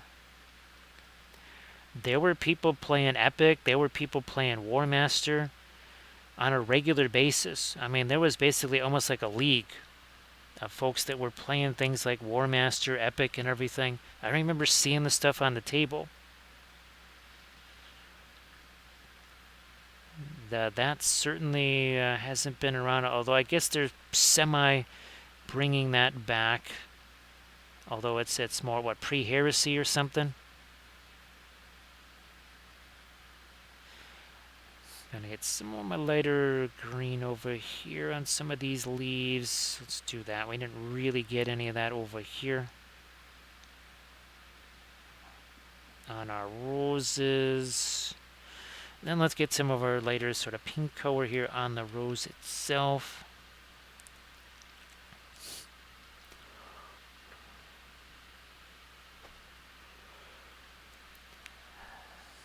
Let me, we'll use the, yeah, we'll use that and the brilliant yellow pale. That won't dull that down too much. Again, that's the radiant magenta and the brilliant yellow pale. I think right now it's super thick. We'll see if that's really the consistency that we want here. Oh, yeah. Oh, definitely. Yep. Thick sticks to thin and vice versa. There we are. Now, what's interesting is that printer does take quite a while. Now, I don't know if it's just because I keep, I'll make a build plate of something, not realizing that what's on the build plate is this tall. Because, yeah, printing out those corn stalks took 7 hours. Well, I should have well, I didn't want to try and resize things because I was just trying to get stuff printed out as fast as possible. But they were the ones from Goon Master Games. And those corn stalks, let's put it this way, they're about as tall as these birch tree bits here.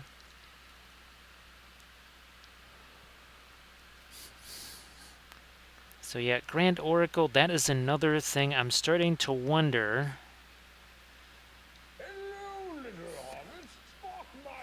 Thank you so much, Crafted Quest. I appreciate that. Along comes Gandalf and he says, I heard you just banished that Prinkles thing. I mean, Morgoth. I gotta say, that's one of your prettier monsters right there. He's like, yeah, got rid of him. I heard you got a Balrog problem. It's like, yeah, he's over there. She's like, I already did a Balrog. It's like, wait, there's like only one of them. It's like, no. Remember Fall of Gondolin? There was like 12 of them. It's like, no. There was only 7.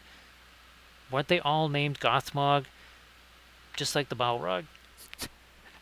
Thank you so much, Crafted Crests. Appreciate that.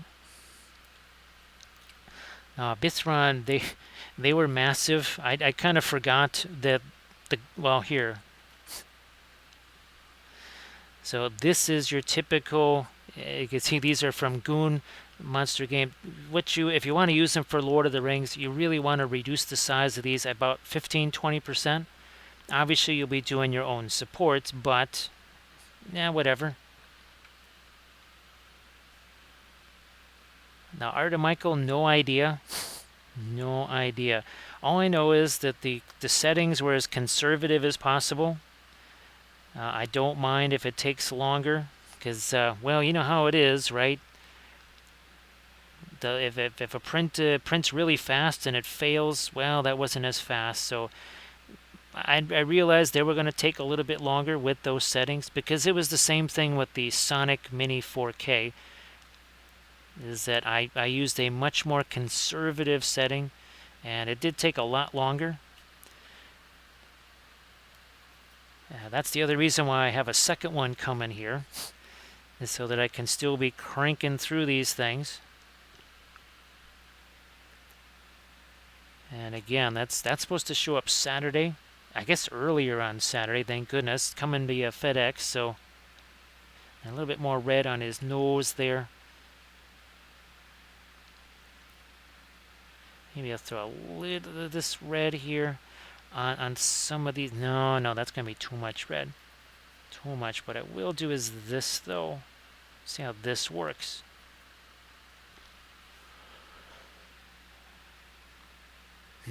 Still too light. Still too light. We'll go with a little bit of the Egyptian violet. Let's see if that works. That also kind of tones it down a bit too.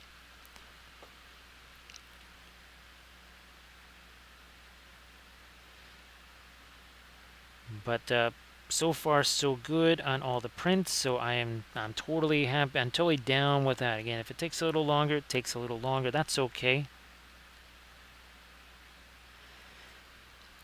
I kind of basically transferred the same conservative settings from the Sonic Mini 4K to the Mono X. Thank you so much for doing the clip there, Bithron. Appreciate that as always.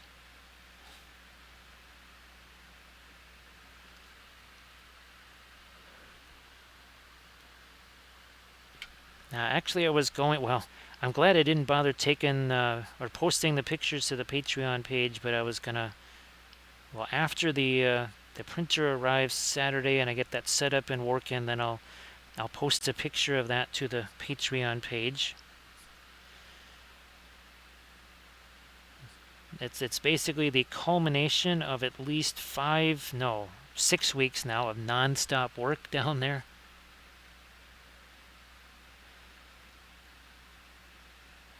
And of course, that's why we'll be able to be doing a Tyranid army painting series, because I now have all the basing bits for the NIDs. Those are printed.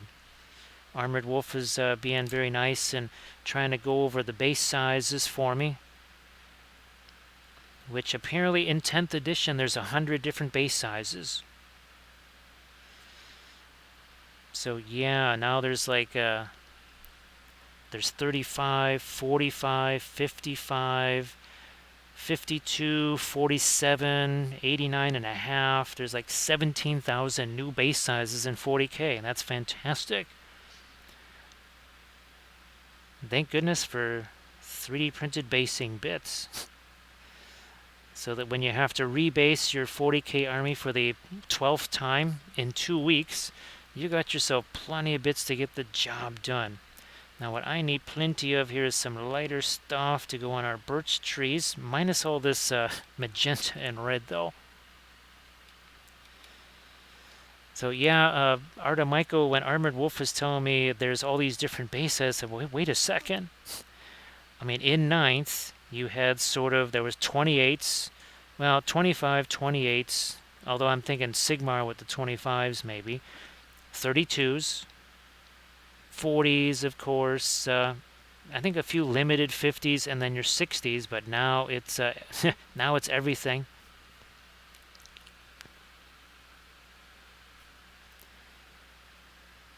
Now, I think Grand Orica, it all started when people started to make, well, bases for things like 40K, right? The resin cast bases. And GW thought they would be clever, and they would change the size of like to 32 mil. And the folks that were doing the printed bases said, wow, yeah, that's really tragic. Here, buy these little 2mm extenders for your bases. They're little rings that go around the bases. So instead of buying all new GW bases, people just bought these little rings and made their bases 32 mil. I thought that gave me infinite pleasure when I heard that. So yeah, okay, that's nice having that little bit lighter there on the edges of that now. Might come back with a few more ways to solidify the dark, but let's get some of our some of this light on our birch tree up here.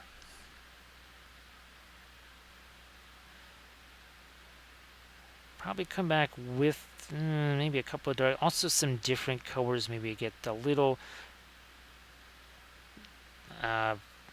that's brown matter.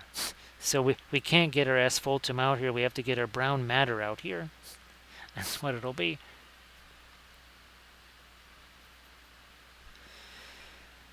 Oh, definitely back here. Of course, like I said, we'll be coming back with some of our darker stuff too. Yeah. Boom, there we go.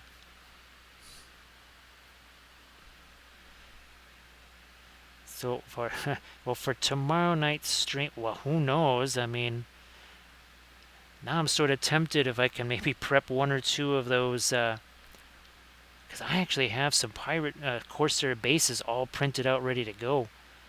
Maybe I should just take a couple of the printing goes ever on Corsairs and paint some of those tomorrow. That might be the way to go. I think that'd be a lot faster.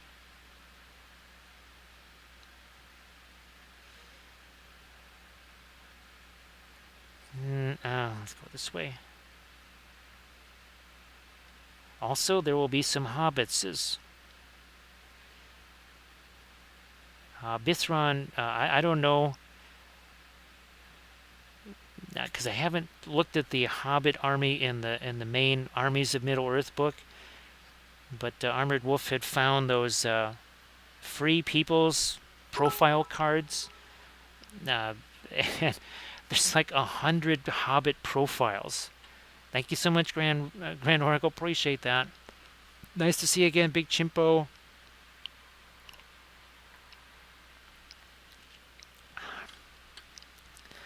Yeah, that's it, Erda Michael.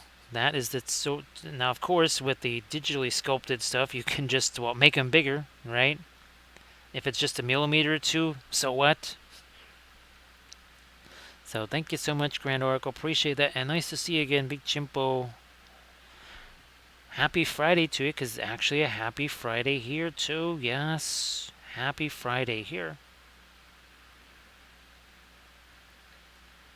Happy Friday to everybody out there. Again, I hope that everybody's got some fun things set up for the weekend. So Bithron and I don't remember who did these sculpts here, but I mean, there's a guy with a shillelagh. There's an old guy with basically like a cane. Now there's not the lady with the umbrella, sadly. I might just have to do some searching for, I guess maybe female Hobbit miniatures or something like that. Because there's obviously there was a Rosie Cotton profile, but then there was that one. There's the one mean, nasty lady with an umbrella, and that's literally her war gear, is the umbrella. Thanks, Grand Oracle. I mean, you can tell by how full that glass was for being almost 2 hours in that, again, do we enjoy the medicine? Definitely not. Don't enjoy the medicine, but it's all for the good of the stream. That's for sure. Boy, there's a fair amount of yellow that got under the brush there. Let's see if we can get rid of some of that and make this a little more neutral here.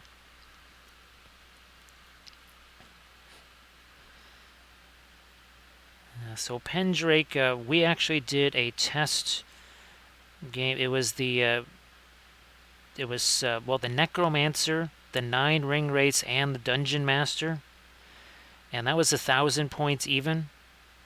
So my Rolham army, that was 1,000 points of Rohan and Dol Amroth, which is why you had Prince Imrahil, Theoden, Eomer. You had was Angbor, and you had, oh gosh, whoever it is that makes those Helmingas, you had him. There was Gambling, and he was the full-on thing.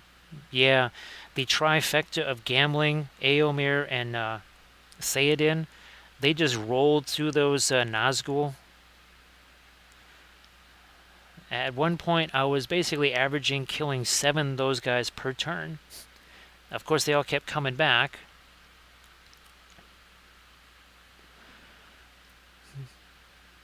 So it's December, right, Grand Oracle, or is that Kurzlik? No, that's Printing Goes Ever On.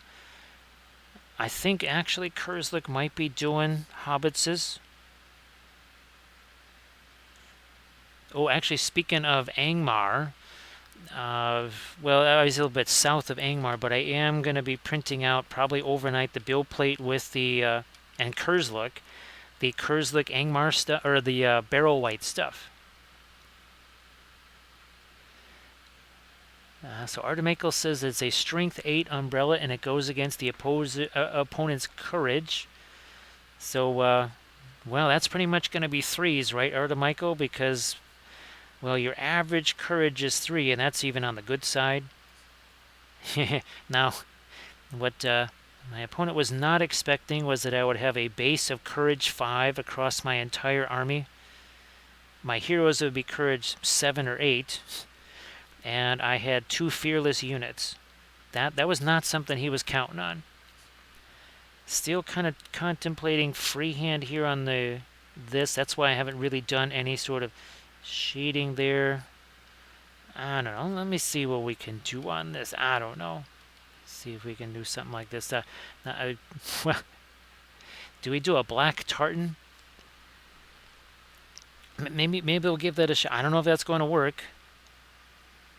I mean, I would like to have that be a little bit of a resting point there, but I'll just try it. If I don't like it, what can I do? Wipe it out.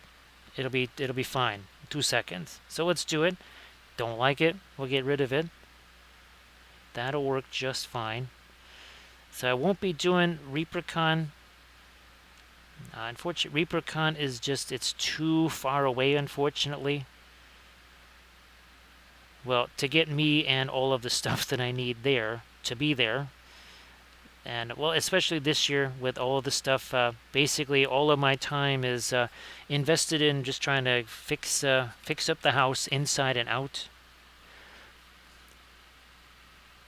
Now, Pendrake, that's not that far away.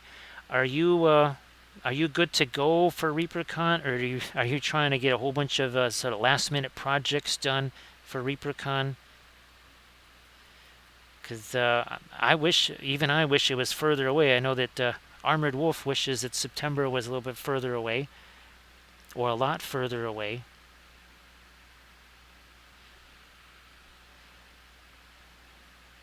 So now the thing is, with all of these undulations and such, it might just make it too difficult to be able to read. It might just look like a whole bunch of weird stripes. And we'll see. I'm just gonna take my blending brush and cut away some of the edges on this here. Tone some of that down. Yeah, something like that. Oh, wait, this over here. Okay. Alrighty, now what are we gonna do here? So they on the high points here, if I do it there, you might actually see them.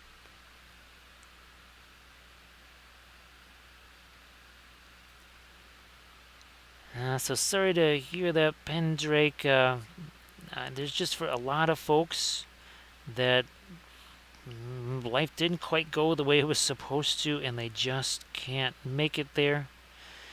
I mean, you also want to be able to enjoy yourself there, right? You don't want to be pushing it so hard, or trying to save so many resources from other areas that you just kind of don't have fun. Now, it can't all just be... I'm going to go with the... let me try this. It's crazy, but I'm going to go with this kind of a pinkish color here. Hey there, JP. Nice to see ya. Now, JP, did you do the Gen Con thing? Because I swear I saw a post of yours just the other day, which in my brain thinks, oh yeah, JP was posting from Gen Con. If you were there, I mean, let's say you won something in the MHE painting contest or whatever, definitely let everybody know if that was the case. Or anybody else that's in the chat that went to Gen Con, maybe you won something in the MHE. Okay. So, well, that's good, JP, because it means I've only partially lost my mind instead of completely. So yeah, JP, if you wanted to share any links or anything like that in the chat. Again, if you have any kind of really fun news or anything like that. So again, I'm not still not sold on this yet, but believe me, if I don't like this, I can get rid of this in 2 seconds flat.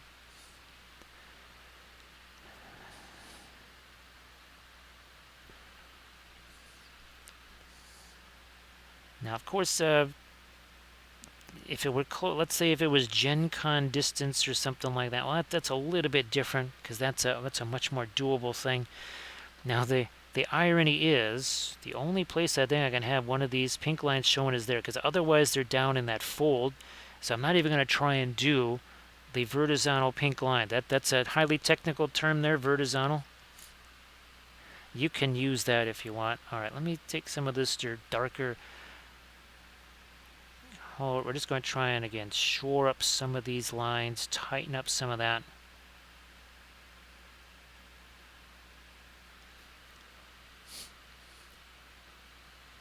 Oh, that's cool, JP.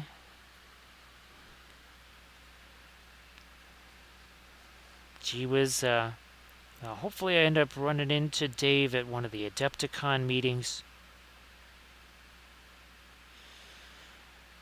Actually, well, let's see. I wonder if the first Adepticon meeting is November or if it's October. I think the first physical Adepticon meeting is at least October, maybe September. Sadly, those are at insane o'clock in the morning on a Sunday after a very late night of Saturday streaming.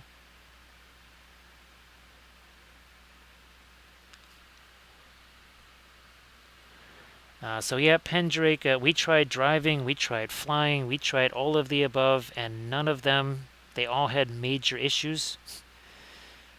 The flying part didn't work because we had to mail all of the stuff there, and that was, well, not only massively expensive, there was times where things either didn't arrive or they arrived late, or it was just hard because they had to get them from the Reaper factory and bring them there. So the logistics of ReaperCon just not in our favor, unfortunately. Because, yeah, we're looking at least a 920-mile drive one way. And that just, there was not the time for that.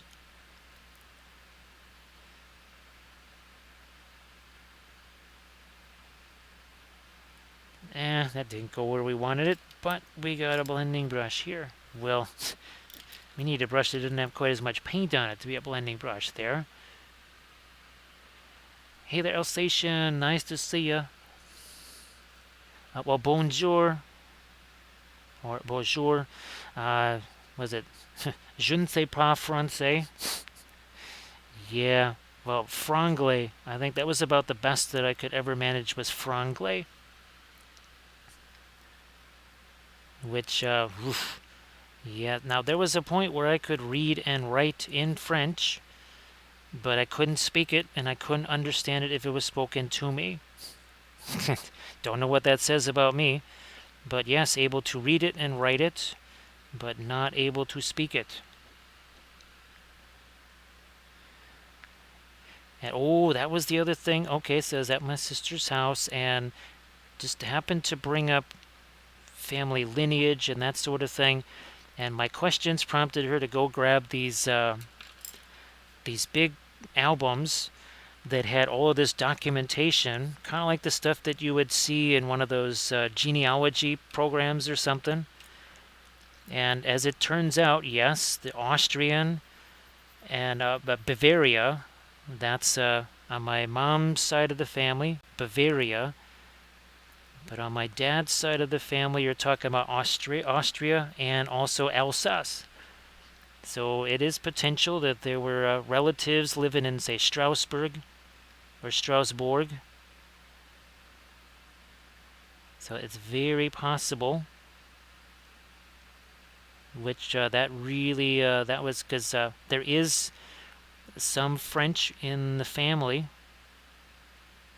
And that just makes me think, okay, if the rest of it's coming from Austria, well, Strasbourg not that far away from Austria.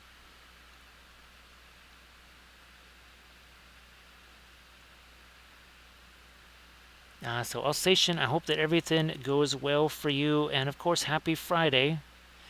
Let's see, if it's 12:33 here, it's got to be 6:33 in the morning for you over there. Bithron, I'm going to have to, yeah, after the stream, I'm going to have some kind of a little snack-ola for myself, too. Yeah, I'm going to have to do that for sure. It's not going to be anything fancy, but it will have to have me something. Oh my God, you got to be kidding me. That is amazing. That is amazing. Yeah, I mean, to the point, as much as I would love to see a Chartres Cathedral or something like that, or Amiens or whatever, that's way up north, I still, there's a part of me that would want to see Strasbourg. Just because I am convinced that there are some members of our family that came from there.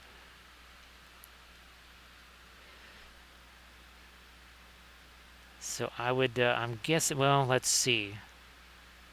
If I do it in kilometers, I don't know, Austria must only be 120 kilometers away tops, maybe 150 something away from Strasbourg. Maybe not even that far. Because and Bavaria has to be within 100 to 200 kilometers away too.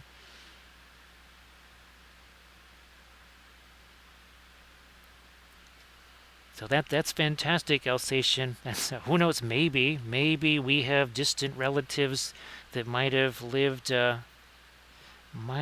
in Strasbourg or in that area together.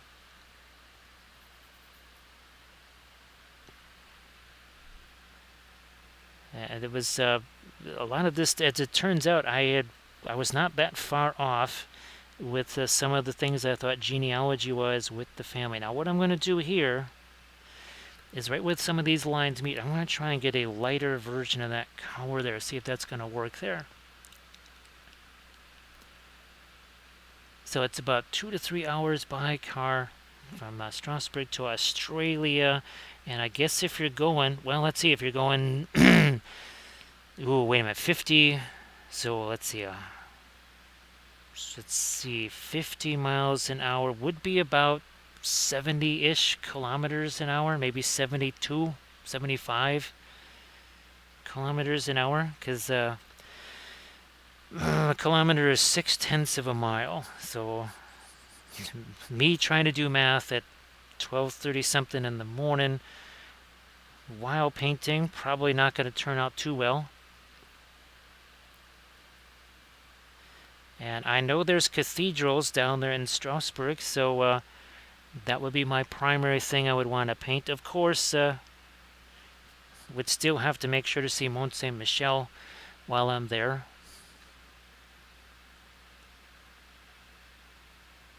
There we okay, yeah, I didn't think I was going to be able to get quite that bright of a gold there, but that works.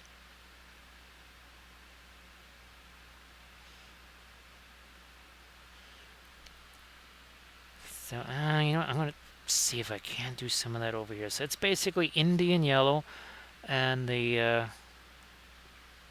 radiant yellow. I was thinking I'm going to say brilliant yellow pale, but no, it's the Indian yellow and the radiant yellow together. Yeah, it's got a little extra zip to it. We were lacking just a wee bit of zip here.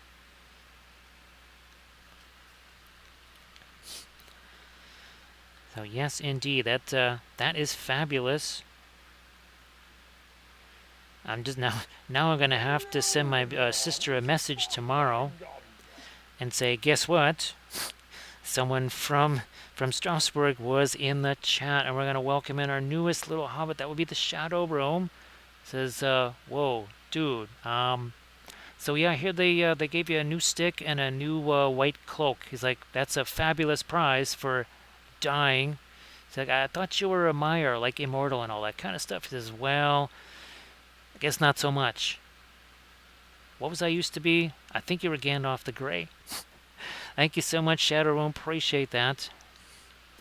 Well, JP, I'm glad that we could kind of we could get things mellowed out so that you could have some success entering into sleep mode. Good luck with entering sleep mode and also staying there. Now, it's one thing to start being asleep, and staying asleep can be another one. Oh, thanks, Alsatian, and I really do hope that it's helpful, and of course makes painting well, easier / more fun, because it is supposed to be the thing that everybody's doing for fun. It would be nice if it could be a little less like work. I mean, we all have enough of work each day, that's for sure. Let me see if I'm going to give Jiro one of his teeths over here. There was something else that I wanted. You know what? There's got to be a little bit of reflected light here. There can't be too much of that, but there has to be some. Also, over there, yeah. Well, Sarge, you have a good one. Again, sorry that you've had to that crazy verschmizzle over there. I won't say I hope that's the last one for you, because, you know, that would be the kiss of death right there, wouldn't it? And again, you can see the difference here, because again, everybody kept saying, hey, could you do black armor? So now we've got that, but obviously it can't all just be black, right? There has to be some kind of color there. Now, we were talking about some darker stuff on our birch trees. What do we got? We got this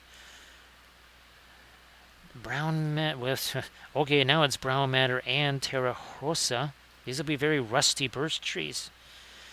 Well, let's do a little bit of this here. Just gonna be some pinline washy stuff, I think. That's another highly technical paint term. You can use that.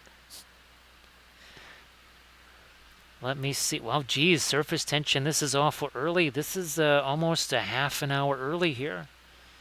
29 minutes early by my reckoning there. So surface tension, great to see you. Happy Friday. And of course, surface tension, you want to share your usual links. Go ahead and do that.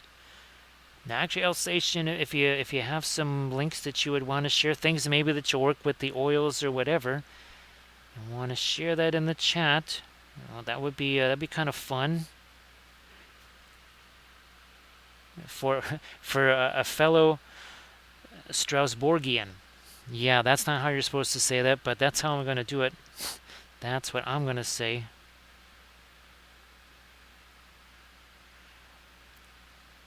So that I'm going to be every couple of months I'm going to be bugging my sister to say, "Hey, have you tracked down the parental side, the maternal side of the the paternal side of the family there, and where exactly in France were they located?" I just figure, since the two halves of the paternal side, one half is Austria, and there's French in the other side, it's just got to be in that area. So an early start to the work. So surface tension, did you already walk the Greyhound?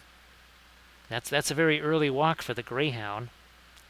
And I guess my next question too is, has the Greyhound hopefully not done any kind of re-injuring with over-exuberance, shall we say? Because that was kind of the case, in the very frustrating case of, look, stop injuring yourself, chill out just for a second. Now, that's going to be the Mars Black. A little bit of Van Dyke Brown. We'll thin this down. Not looking necessarily for a pinline wash here. It's kind of, I want to say, 85% to a pinline wash-ish. Something like that.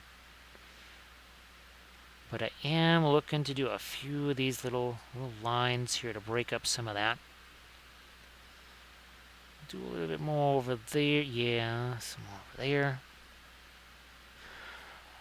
2 hours and 19 minutes ago, looked an awful lot like that.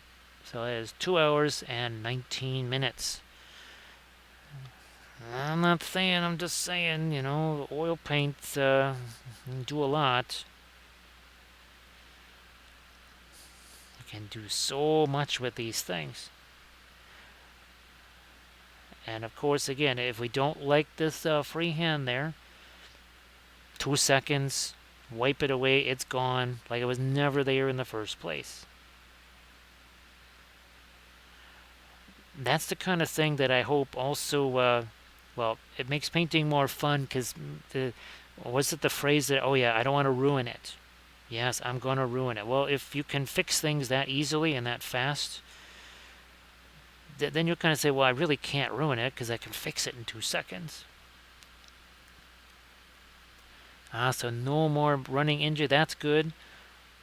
And everybody, please check. It's a Facebook link right there. So Alsatian just posted a link. If everybody could please check that out and give some kind kudos and salutations to Alsatian, that would be great. I'm gonna let that drop right down in the medicine jar. There we go. Thank you so much, Surface Tension. Thank you so much for that. Appreciate it. Let me see if, yeah, okay, we need to do a few more of those here. Ooh, where's my, well, even that, boy, that sets up so quickly. There we go, a little bit more of the pin line washy stuff here. That, we don't want that to be wet. We're going to give that, there we go. A little bit of a tint there. Again, with this all being wet into wet, you can't do your kind of typical sort of glaze that you might do. You can't quite do that. You have to basically take the paint, drop it on the miniature, and you kind of have to let it go where it's going to go. I know that can be a little nerve-wracking for some folks that are not used to that. But you just got to trust in your oil paints. That's what you got to do. I think I need to actually go lighter here, not up there, but over here. We've already gone fairly light there. Now let me see if I can do some. Can I get some more lights on the skin tone here? Possibly. I also need to tone down this here. Okay. Now maybe come back with something slightly lighter for the glass rims here. So Grand Oracle is very enthused. Oh, the Red Lioness by Rackham. Oh, that's fantastic. Thank you so much. Oh, Big Chimpo. Big Chimpo gets us up. Thanks, Grand Oracle.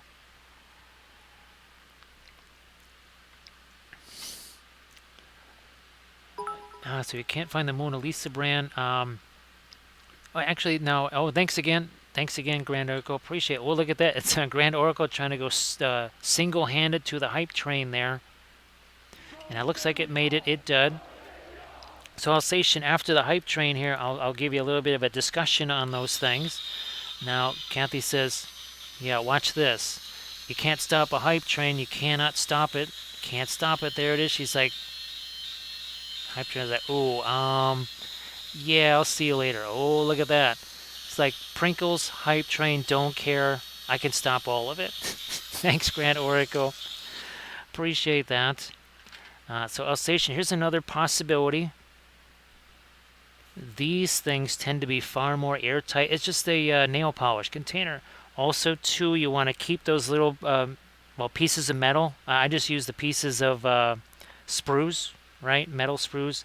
Also, too, you maybe want to shake them every so often. That helps a lot. But the other thing, Alsatian, is what I started to do is get those stupid little plastic watercolor things. They come in a line of 6, 10, 12 of them, whatever. And I would just put a little bit of paint in there. I would squeeze. Well, here we go. This is a dropper bottle just of the thinner. And I would just squeeze a few drops in there. I would take a brush and just mix it up. Now, the other thing, too, Alsatian, let me see. Not AK. Well, I've used the AK Interactive stuff, but MIG ammo. You should be able to get MIG ammo there. That was actually the first high-quality odorless thinner that I used, and it was good. That was pretty good. So try maybe the MIG ammo odorless thinner. It has a little bit more fragrance than, say, the Mona Lisa stuff, but it's pretty good. It's very gentle on the paints. So yeah, Grand Oracle. I just have to figure out. I don't know if I can find the whatchamacallit, the tiny Cathy pictures. Then maybe we can see that. It's just unfortunately, boy, the smaller those get, it's really hard to see what the heck it is. So I might just use the actual Cathy, like a regular picture, because that might still be easier to see. I was going to use one of these, but I don't know if that would translate quite so well. So Alsatian, hopefully that is a helpful thing. I mean, obviously, I stopped mixing those a long time ago because, well, first of all, I just don't have the time to keep constantly remaking those because, needless to say, I kind of go through the paints pretty quick. So there's that. There's that too. But also, I realized that also doing the dry brush stuff is really important. And it's much easier to do that if you're just basically using the paint right out of the tubes for that. Initially, when I made those, they were actually for some live classes, and the reason I did those is because I could not get 100 and some odd oil brushers from also MIG ammo. So it's kind of a few different reasons why I had to make those, but then I didn't really need those anymore. Let me see if I can get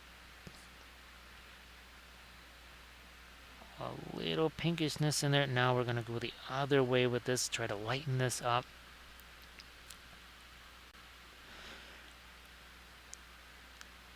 So yeah, surface, it's just a bunch less work to do that. Now, of course, it does mean you'll have to kind of, do it again each time, but after a while, it just, it becomes so second nature, right? Then it's no big deal. That's kind of the thing. You just have to allow yourself, dare I say, the room to fail, but also just a time to kind of adapt to it. Whereas at first you learn a technique and then you perfect it, or then you modify it. Let's see if I can get okay. Ooh, there we go. Now that's kind of starting to do what I was hoping it would be. Okay. Yeah, there we go. So again, just 2.5 hours. It can be just that easy if you let it be. Thanks, Armored Wolf. Appreciate that. So I guess did we get to our level 2? I'll just say that we did, because that way we can do this and think that, okay, I hear one of these things coming. Where is it? Where is it? It's coming from somewhere. Where is it? There you are. Hype train. Thank you so much. Appreciate that. So again, I don't know if there was a level 2, but so Aura, that must have been pretty wild. You jump onto the stream and you get blasted by a hype train. So sorry about that, Grand Oracle. Again, I was really obsessed with trying to answer that question, so I kind of missed out on that. So sorry, but thank you so much for making that happen. That's sort of that is 19% to a level 11, right, Grand Oracle? I think that's 19% of a level 11. I could be wrong. Again, the whole math thing. So nice to see you there, Aura. So Aura, some good news on the printing front. Well, it started with bad news because the Sonic Mini 4K, where I bought the $90 replacement LCD, that did absolutely nothing. Actually, it was worse after that than it was before. So it went from printing things with errors to printing nothing at all.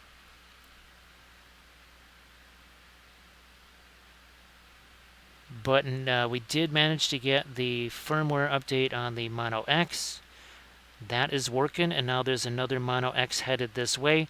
So part of that news is that there's a Tyranid army painting series going to be coming soon now. And Armored Wolf suggested, and I think Grand Oracle, you might like this too, lots of interference colors. So on the carapace and everything like that. So a bit like kind of your crazy, shiny, tropical beetle type thing. So we'll definitely be having some fun with that on our Tyranids. And again, we want to say thanks to Armored Wolf for getting some Tyranids prepped and sent this way to facilitate the Army Painting Series.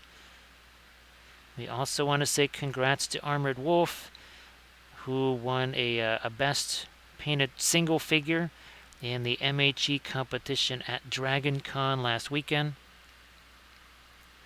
Yeah, Grand Oracle, I thought, again, Tyranids might not be exactly what you're looking for. However, it will have the interference colors, because we haven't used those in a while for something quite like that, like pure. We've used them as far as maybe TMM or something, but we haven't used them for something crazy like that. I think the last time we really used those was on our Luminath and our Ossiarchs. So these are two other army painting series where we use the interference colors.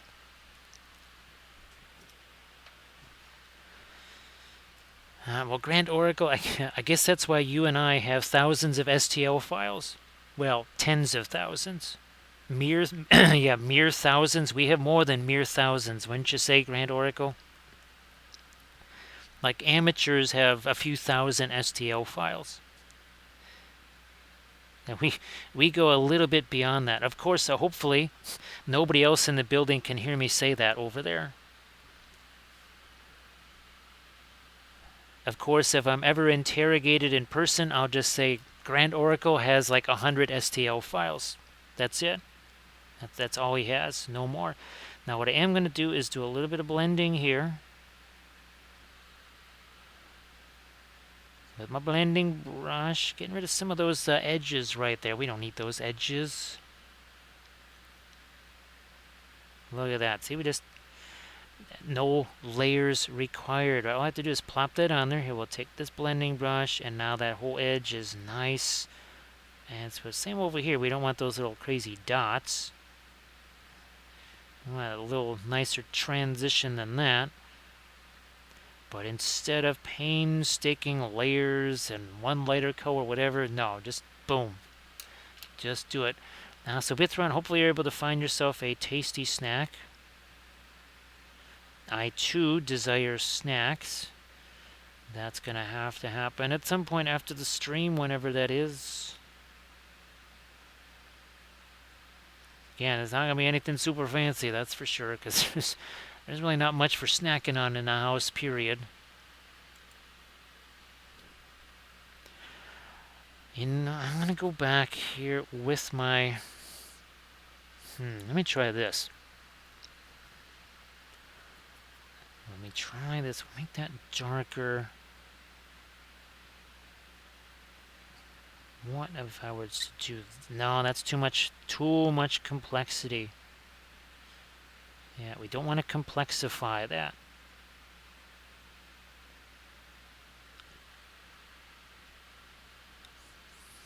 Let me see. So,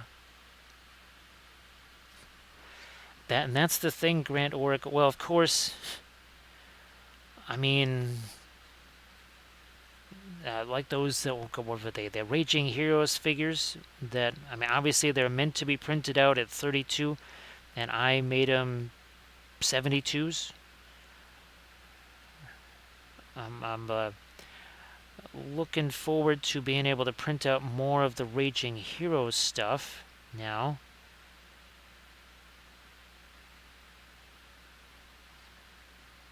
They actually did part 2 of their Celtic stuff. of their kilts. So I think that was this current month's stuff. Now over here, I think I need to darks in a couple of areas. Here, let me see if I can do that. I'm pretty sure we even did this on our, well, regular metal. Yeah, yep, we did that there too. So I can see the, again, the difference with that darker armor. So Grand Oracle, believe it or not, my my idea of you cure them with the supports on and you just clip the things off. That is my new policy now. I'm not pulling any supports off during the washing process. I'm just going to leave them all on there, and I'm just going to cure them with the supports on, and I'll clip it later because it actually takes way less time.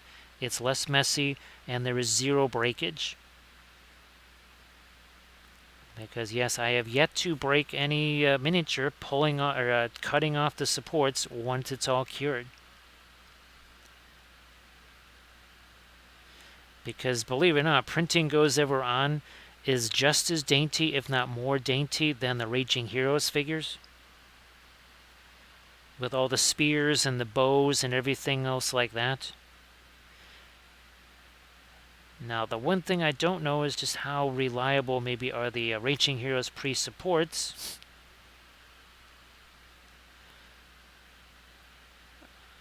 No, let's see, have I done... Ooh, I think the Kurzlik one might be, yeah, that'll be the first. Well, that's interesting. That's the one I'm going to be doing overnight. That's going to be the first time I've printed on this printer using my own homemade supports. We'll find out.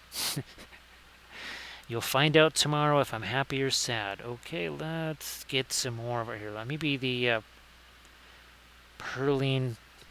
No, what if I just grabbed some of my phthalo green here, which, well, is that. But let's get some of this out here. We're going to mix that with either the indigo or with our Prussian blue. Grand Oracle, I have kind of a little bit of a technique where I sort of walk my way up. Well, first I basically free it from the platform, so there's a little less tension there. And then, because actually I did this in one of my videos. I did do this in one of my videos. Maybe I'll have to do this again in another one. Alright. That and the Prussian blue together. More phthalo green. More of the phthalo green here. So what you do is, again, you remove some of that extra tension there by getting rid of the platform first. And basically what I do is I snip off the support, and I kind of like go closer and closer to where the finger is or the bow, whatever it is that I'm worried about breaking, and I just sort of work my way up towards that.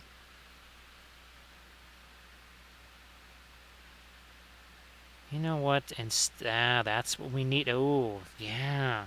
So what I'm going to do is actually darken this here, and then we'll throw some light up on the top instead of the light here. Yes.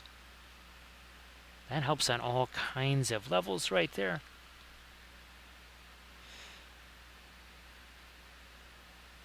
Yeah, should have just went directly to the phthalo green. Maybe reflect a little bit of that here on the armor, because reasons. Alsatian, that's basically what I was using, was the warm water stuff. But even then, well, especially again that the Printing Goes Ever On stuff, it also has to do with the resin. The Soraya simple resins, they tend to the supports really stick to that. I mean, they really grip onto that stuff. Now let me see if I can't. Brilliant Yellow Pale. Where's my Terra Rosa here?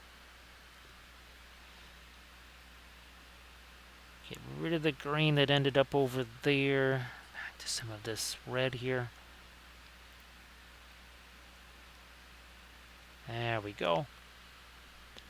So that was my strategy, was to take the warm water and get the supports off that way, which worked many for a lot of different things. But as soon as you got to the daintier stuff, it was Breakage City.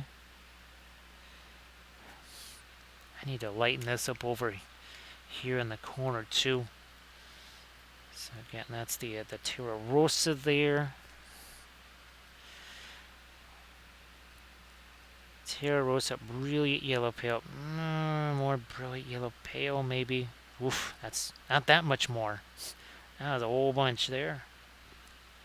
Let's see what this is going to do here. Lighten up that, lighten up the cheek here. That should not be so pronounced. We have to just tone that down. I need this little bit of light over here. Maybe the upper lip too. Oh yeah. Maybe on the cheek right here. Let me see if this will work. Yes, sort of.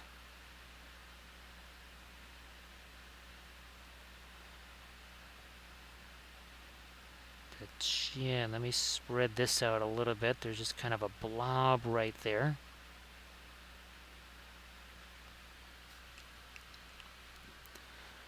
So again, just the Terra Rosa, not the Mars Red. Actually, well, there's well, on this bust, this one. Well, this was where I was gonna try out the Pale Rose Blush. This is gonna be a multi-part episode. Actually, I might even try this with the Mars Red and see what happens.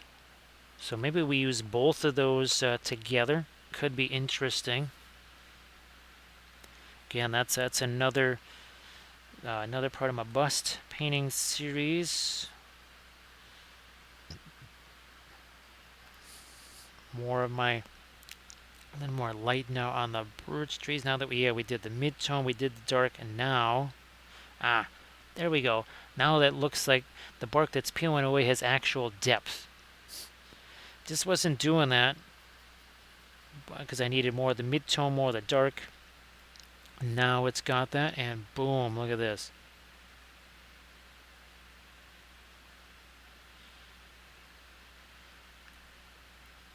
Oh, let's do the same down. Not as much down there because it really is pretty darn close to the bottom of the tree.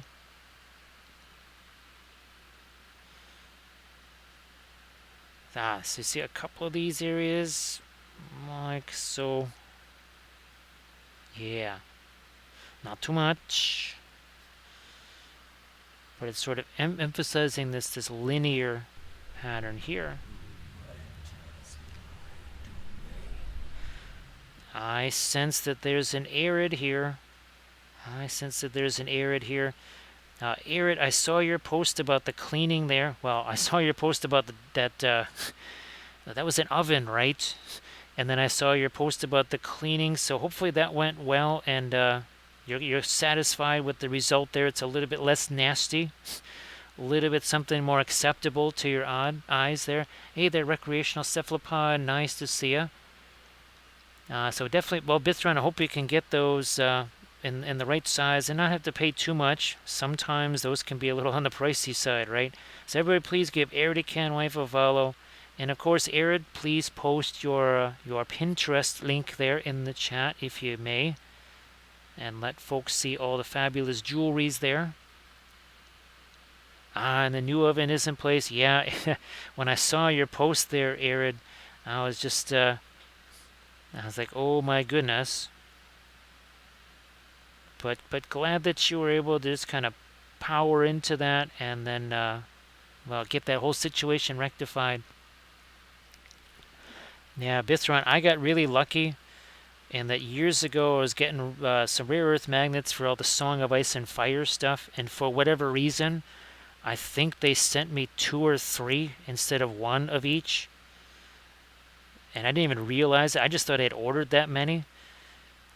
And I thought, wow, these are really cheap. And then I looked and I went, oh, okay, I only ordered one of those. Why was there like 3 or 4 of them? And I double checked that I hadn't put 2 or 3 in the cart. So I'm sure that's never going to happen again.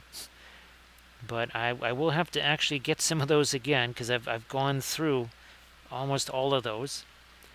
So everybody please check out that Pinterest post there by Arid. And again, check out all that fabulous jewelry.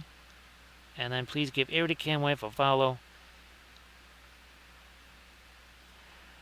So Arid, it's basically getting to be that time, right, where it's just, okay, it's time to get in here, stay in here, no more fooling around. Well, I mean, maybe on things that you want to modify later on. Not this stuff like, ugh, we can't live like this. Not those kind of things. Yeah, that's no more of that stuff. Oh, wow. Well, Arid, I mean, I guess, well, you can either go super big on your streaming, or you have lots of backup in case anything ever, fails or whatever. You have plenty of lights for backup, that's for sure. Boy, oh boy, that's just 2 weeks. 2 weeks. I guess Arid, okay, having been through because I know I asked this question 2 other times. Are you getting to the point where you can just be excited about it now, instead of kind of looking around every corner, wondering what the heck else you're going to find? I'm hoping now you're back to that sort of excitement phase where it's kind of getting to be the way you would want it to be. I only ask because, well, as I was at my sister's house today, that was what we were talking about almost the entire time, outside of that family heritage stuff, was the fact that both of us are trying to do massive, literally rebuilds almost of the house in some ways, in different forms. Yeah, Arid, so many faults that, like here, that was me too, with everything going so haywire here, with all the stuff that was supposed to be done literally 2 months ago that still hasn't happened yet. I basically just had to shift my focus to other areas and make those happen. Thank you so much, Grant Oracle. Appreciate that. Thank you. Actually, I think minutes before I started the stream, I actually measured out one area in the basement to find that there is basically an unused space that's 9 by 17 feet. Hey there, Ryan. Great to see you, Ryan. Actually, well, Ryan, if you could please do me a favor and post some of your oil painted stuff in the chat there so people can see what's possible with the oils. Thank you so much, Grand Oracle. Grand Oracle, if I miss another hype train again, just let me know, because I missed the level. Well, I only temporarily missed it.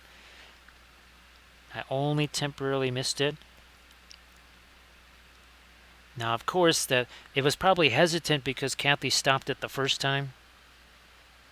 Just like Prinkles, I mean, I don't know, who knows? There might be a point where Prinkles is just too scared to show his face whenever Cathy's here on stream. Grand Oracle, I found out last night that the medicine cabinet that's here, well, I always thought, okay, whatever's in there is going to be nice and cool and everything. Well, I tried it last night, and I went, okay, this is turned on, but it wasn't turned on to the right type of current thing.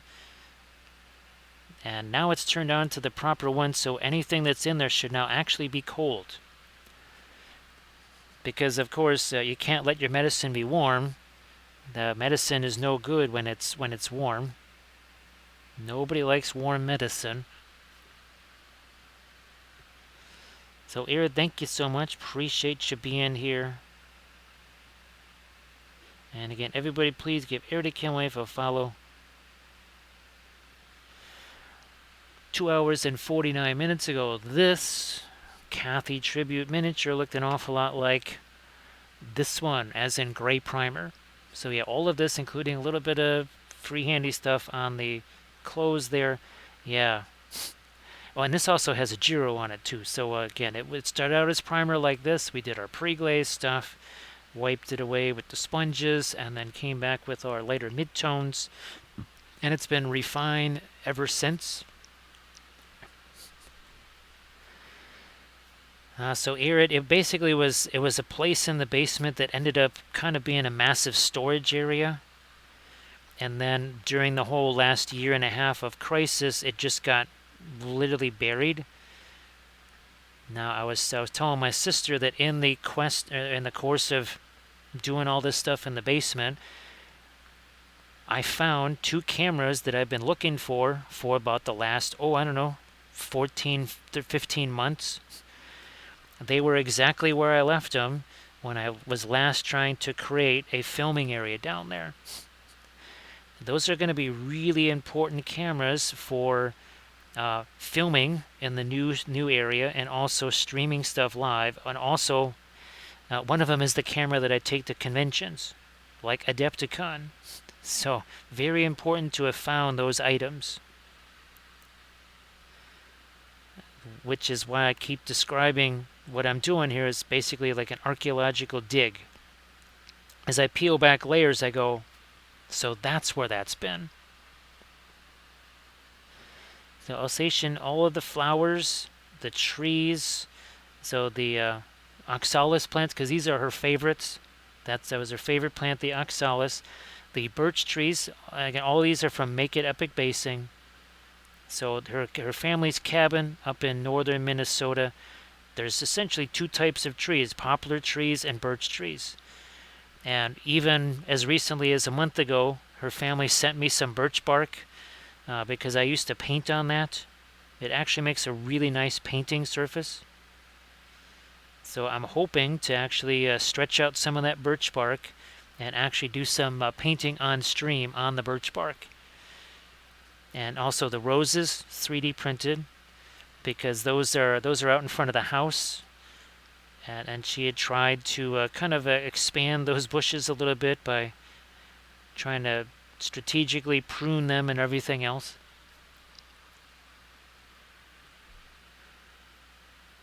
Oh yeah, we need to get more light on the underside of some of these. I almost said leaves, but those are petals. These are leaves. Those are not petals. Again, think of them sort of like a poinsettia tree or a poinsettia bush or plant, whatever. Too much. Too much. We're just going to take that again and blend that right out. It's gone. Now there's other bits that I use from, say, Goon Master or Goon Monster games. That would be all of these. But all of the hoodoo rocks and the sci-fi stuff here on Bo-Katan, those are from Make It Epic Basing. And I just printed out again more of these hoodoo rocks.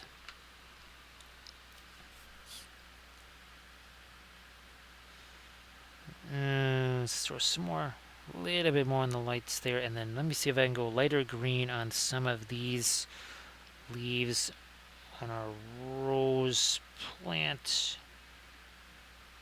especially maybe these guys right here.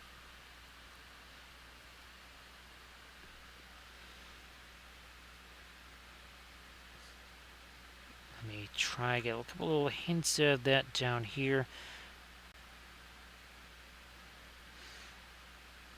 Now the one thing that I still haven't remembered to do, so I printed up like 400 of these oxalis things. I forgot to mirror them.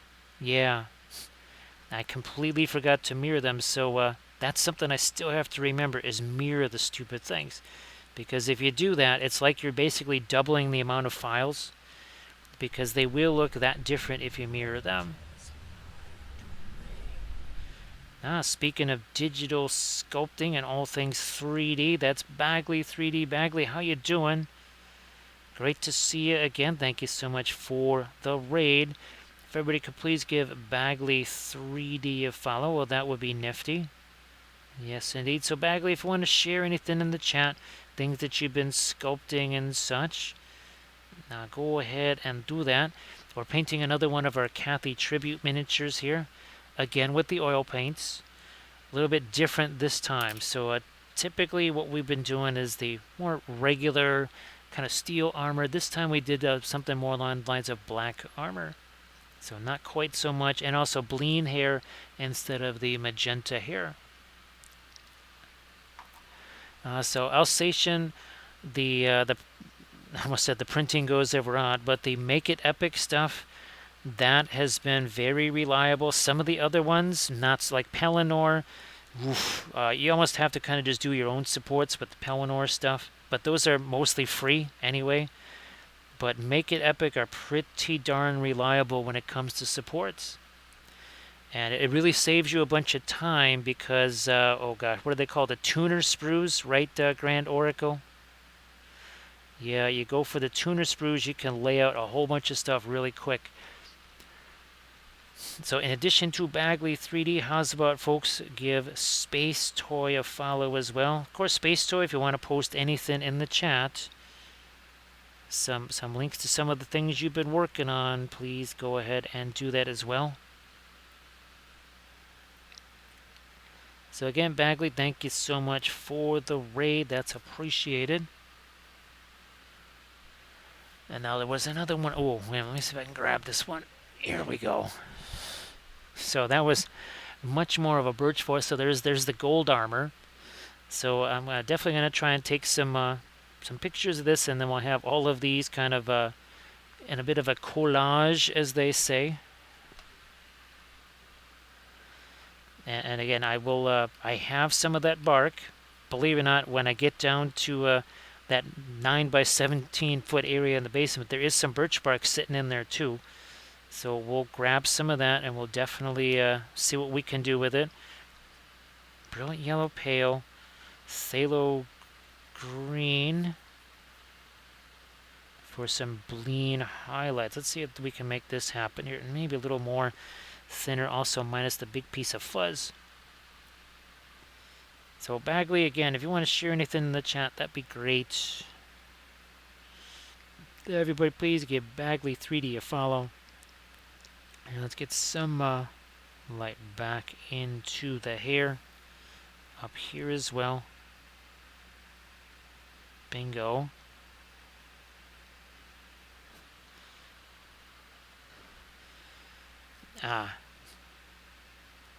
So I was really shocked. Now I knew it would be wide. I knew it was going to be a wide space. I didn't realize it was 9 feet deep. I thought it was going to be 3 foot deep. Maybe 4 foot deep on the high side. Then I looked at it again and I went, wait a minute. Then I measured it and I went, oh my goodness. That said, okay, we have to really start thinking about what we can do with this area now. Obviously, there won't be any streaming down there because there's no internet down there, and the ceiling's too low and all kinds of stuff. But there are some other things that can be done down there, so I think that's going to be very interesting.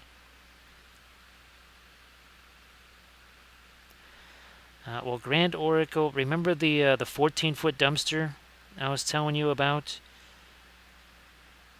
I could, with what I've done since, I could have filled up at least another third of that. And by the time I do these other 1, 2, 3 major areas, I easily could have filled up the rest of the dumpster with that. That's just how much there is to do.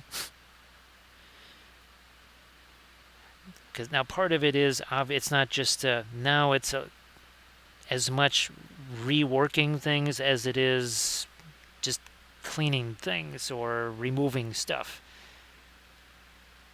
It's the, okay, well, this furniture is going to go from upstairs down there to create the space that I need upstairs where the internet is. So there's definitely some furniture that's going to go from upstairs to down there and just get out of my way. Grand Oracle, you know, was it Staycation? This is sort of, well, what was it? Oh gosh, I can't remember the name of the comedian. Bill Engvall, that's right. And well, here's your sign. And one of the jokes was they had all their stuff sitting out there, the moving van, right? Piles of boxes everywhere. And the neighbor walks up to him and says, "You moving?" He says, "No, no, no, we're not moving. We're not moving. We just like to pack up every so often. We pack up all our stuffs in boxes just to see how many it takes. Here's your sign." So it is. It's like moving, but from one room to the other. So yeah, well, it's cheaper that way, right, Grant Oracle? You don't need a moving van that way. Because if you only move stuff in your house, but all of it every so often, I do like the lights there. I saw this one and I said, you know what, we need to get the same kind of lights in there. So yeah, that worked out pretty well. So everybody, please check out that Facebook link there by Ryan. Again, is that your latest one? One of the latest oil painted minis. So check that out. Actually, Grand Oracle, Bithron, if you guys wanted to, I'm not sure if you had a chance to post some of your new Conquest stuff there, Bithron. But if you haven't had a chance to post your Conquest stuff, why don't you do that too? And Grand Oracle, if you want to post some of the smaller scale stuff, again, people need to see. They need to see what's possible with these oil paints, don't they? Again, just like what Ryan did there, so check out that Facebook link. And Ryan, I would imagine now you've done so much with the oils, you're really not only just kind of feeling comfortable with it, but I think now you're kind of trying. Now you're in the deep. Well, you know, I'm going to try this. I'm gonna try this other thing. I want to see if this works, because you kind of have that confidence going.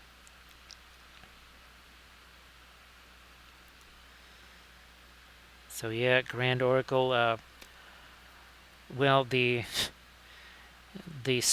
one sofa. Well, I'm still sleeping on that right now.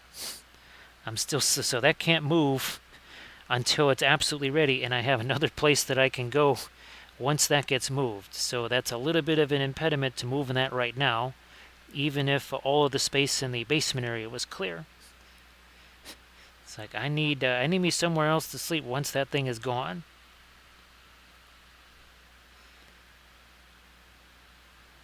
Now, of course, I think I'm going to have to slow down on that stuff. I won't be able to do any more of that really the rest of this week because I'm behind on filming. So I don't think I'll be able to do too much with house stuff, except for, well, the printer. That's the other thing. That kind of takes precedence over everything else. Ooh, there's a whole nother do thingy right there. Okay, there we go. Somehow missed that one. Not sure how that happened, but easily corrected. Now, this little bit here, Indian yellow. There's a little bit of white in this mix here, just to give it that tiny bit of opacity.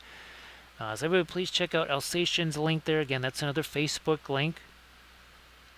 Well, surface tension, I hope you have a good stroll there. Well, now all of a sudden it's a little bit more like normal time, because I look over, it's 1:27.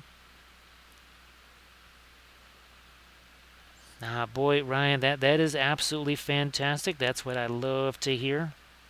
Absolutely love hearing that. I just when I try and do those acrylic lessons, the videos for the Patreon page, it's just I keep thinking this is not the way. It's not very Mandalorian. It's not the way. Now here, this is actually some almost straight up orange here. I'm gonna try and get that on some of my golds here. So Space Toy, I was trying to get the Sonic Mini 4K to start working again. The new LCD screen did nothing whatsoever. In fact, it was worse after the screen. So then I was finally able to do the firmware update on the Anycubic Mono X. turns out that is cranking out some fantastic prints, and there's a second one now on the way here. So there will be two of those things side by side on the new solid, well, not new, it's about 100 and some odd years old, but the solid oak drafting table, which I think it's 6 feet wide, or 6 feet long by 3 feet wide, no, 3 feet 2 inches wide. It weighs about 400, somewhere between 300 and 400 pounds. Needless to say, it's a much more stable platform than what I had been using. So everybody please check out Bitron's Insta link there. Get me some of this orange down on the end of those. Yeah, now that has a little bit more zip to it right there. So Bitron, I don't think I'm going to be getting the gigantic War Dune monster there. Had thought about that, but I will try to get some other, maybe some Conquest Infantry. Because that I could paint up on stream, and of course, because all I had, well, I mean, despite the fact this is the cavalry channel, we also need to paint some infantry.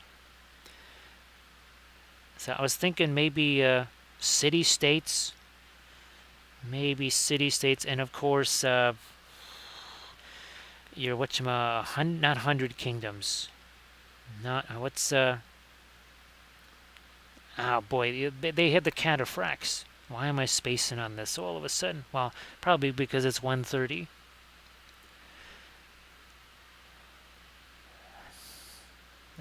So I probably want to get maybe some War Dune infantry as well, just to go with those riders, right?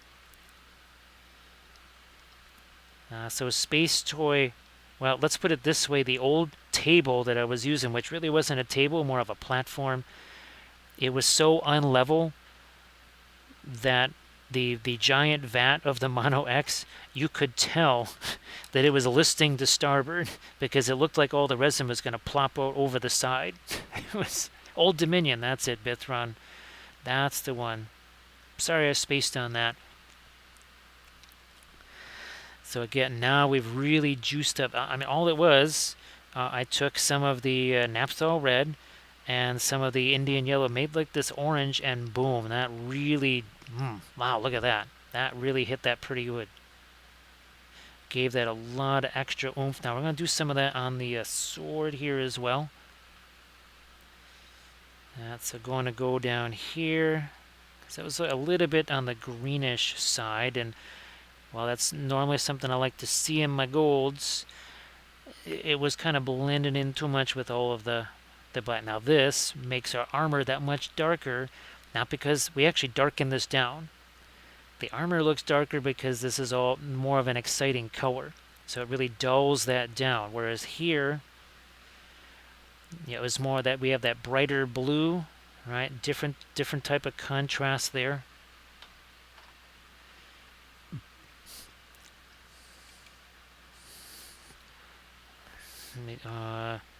So yeah, Space Toy. It was the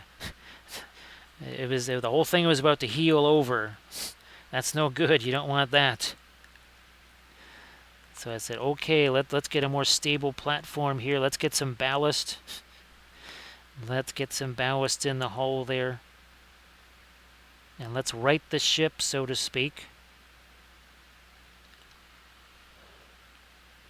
Speaking of which, I have actually been collecting some images of sailing ships.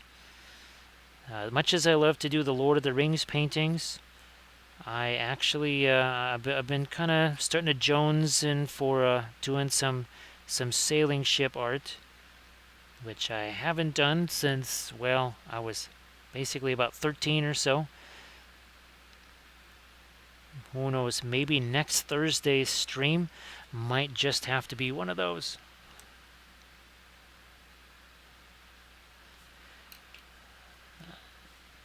You know what? I might just, well, first let me do this. Let me see what happens if I do this. I might just have to do that. Yeah, okay, here. That wasn't what I was originally wanting to do, but we're going to get this darker stuff here. Not everywhere, just along the top. It's kind of like what we were doing here on the edge of that collar right there.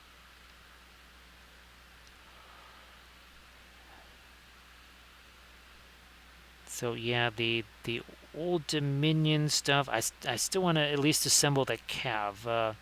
Actually, I think they do call them cataphracts. I do want to get at least those assembled. I'm going to try and clean up some of these guys now.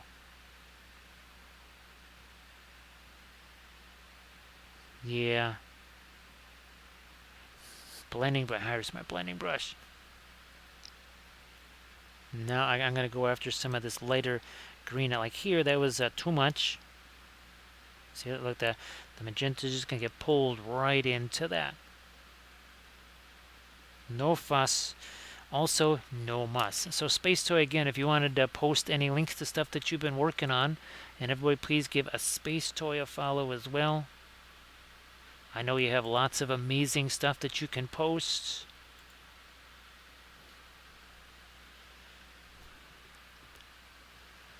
I'll keep doing this here.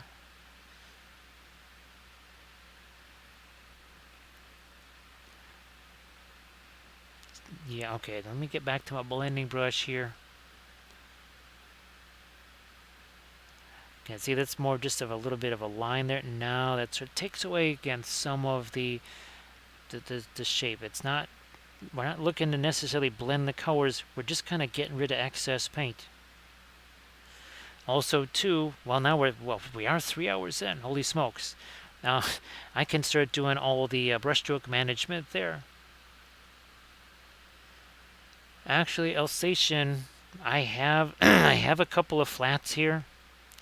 I might find those again, as I keep moving everything around here. I'll probably locate those again at some point. I do have at least 2 of them here.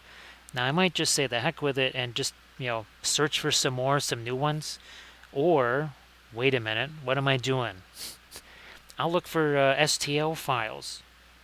There's got to be STL files of flats out there. So if anybody knows of a place that does STL files of flats, well, guess what? We'll print those out and we'll give one of those a try. I know there's 2 of them here. Because at, was it World Expo, whatever, World Miniature Expo, whatever the heck that was called, when it was here in Chicago, I think in 2016, I think Kathy got a couple of those. And we were both going to try them. Neither one of us ever got to paint those. I just have to figure out where they are because they're flat. So everybody please check out the Instagram link by Space Toy, which also has a whole bunch of oil painting on it. So again, everybody check that out. And of course, also please give Space Toy a follow if you could. Say lots of kind things to Space Toy about the amazing painted miniature.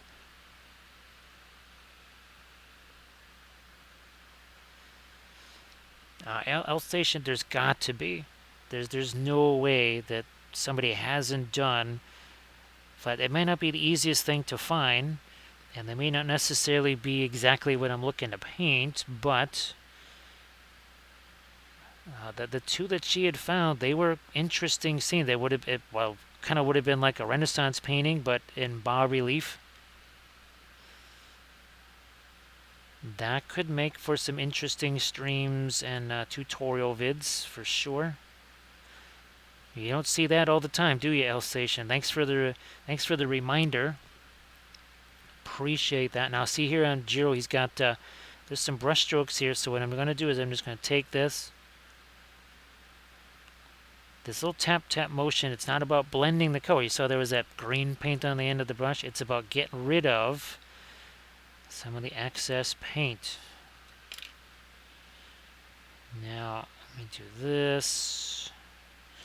Now I'll go with a little bit of the light here. Maybe brilliant yellow pale could do it. We'll see. So everybody please check out the Instagram link from Space Toy. You'll be glad you did. You'll be very amazed. And again, please everybody give Space Toy a follow if you could.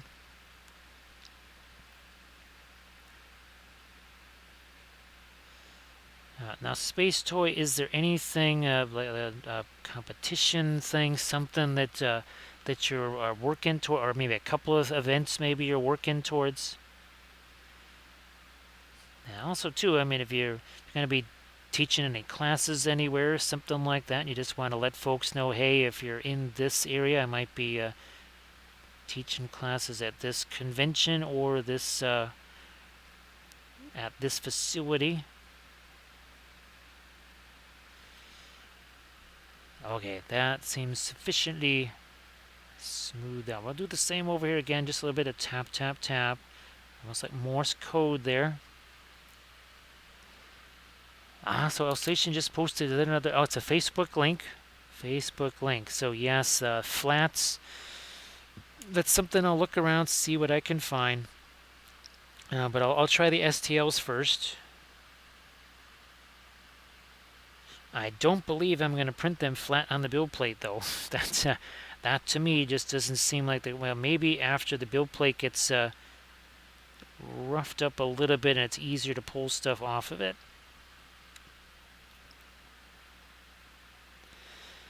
Well, Alsatian, it's such a critical thing, because if you try and do a regular brushstroke, it just doesn't work. All it does is smear the paint.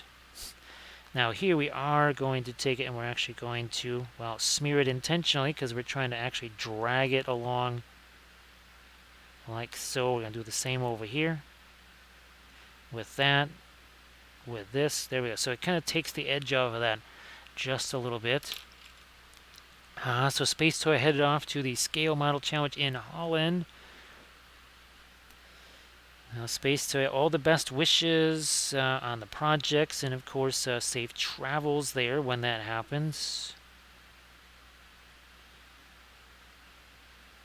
I know it's a little bit nerve-wracking because, well, you got to get there. You have to make sure the miniatures get there in a non-modular form. If they were in one piece, you want them to also get there in that format. Definitely don't want to have to do any repairs there, that's for sure. Now, what can, yes, I think I can. Yeah, let's do that. Let's try that here. It's more of our, some of the fast mat weight.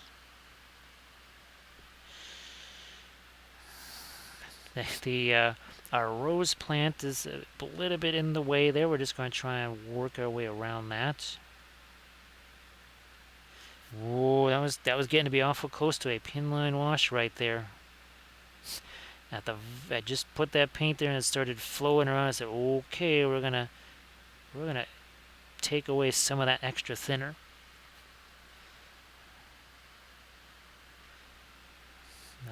What was it? Our book of it's chapter that I haven't actually created the graphic for yet. A pinline wash is fantastic unless you don't want one. Then it's less fantastic. Well, it's more tragic than fantastic. Now here, not just a little edge on the bottom there, but also trying to get a little bit more light there. Essentially the ground reflecting onto the bottom part of the sword. Keep in mind that I haven't really been doing much painting on the base. Why? Because look at this. It's completely covered with all this lovely ground cover, some grass tufts there. These were, well, no, these, I thought those were my homemade ones. Oh, they are. Yes. I think we did use, yeah, these are my homemade grass tufts, I think. Wow. Okay. Just, well, again, me and brain stuff, apparently that just doesn't really work anymore. No problem there, Arid. Thank you so much. And again, Arid, if you wanted to post your Pinstagram link one more time as you head off for the shower and such,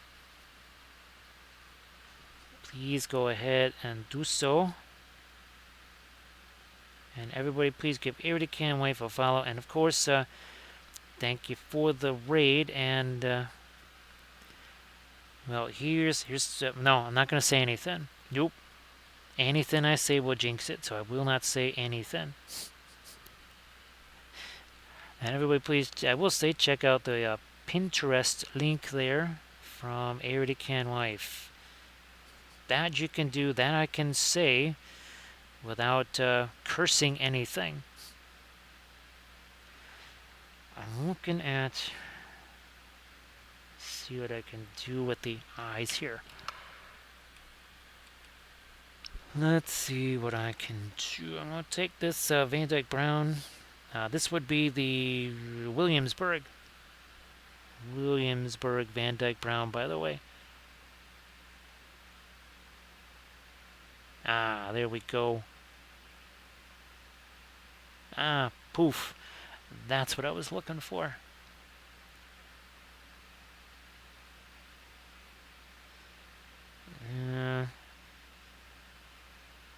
Is that going to be too much there?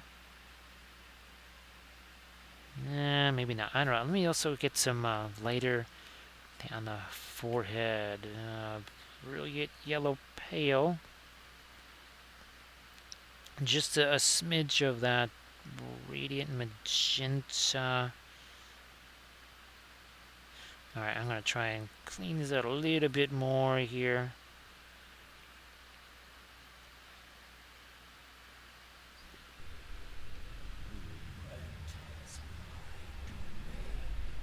And as we add a little bit more light to the face on our Cathy Tribute miniature, we're going to shine a little bit of light on Kaylee Larson. Kaylee, how you doing? And Catmaster.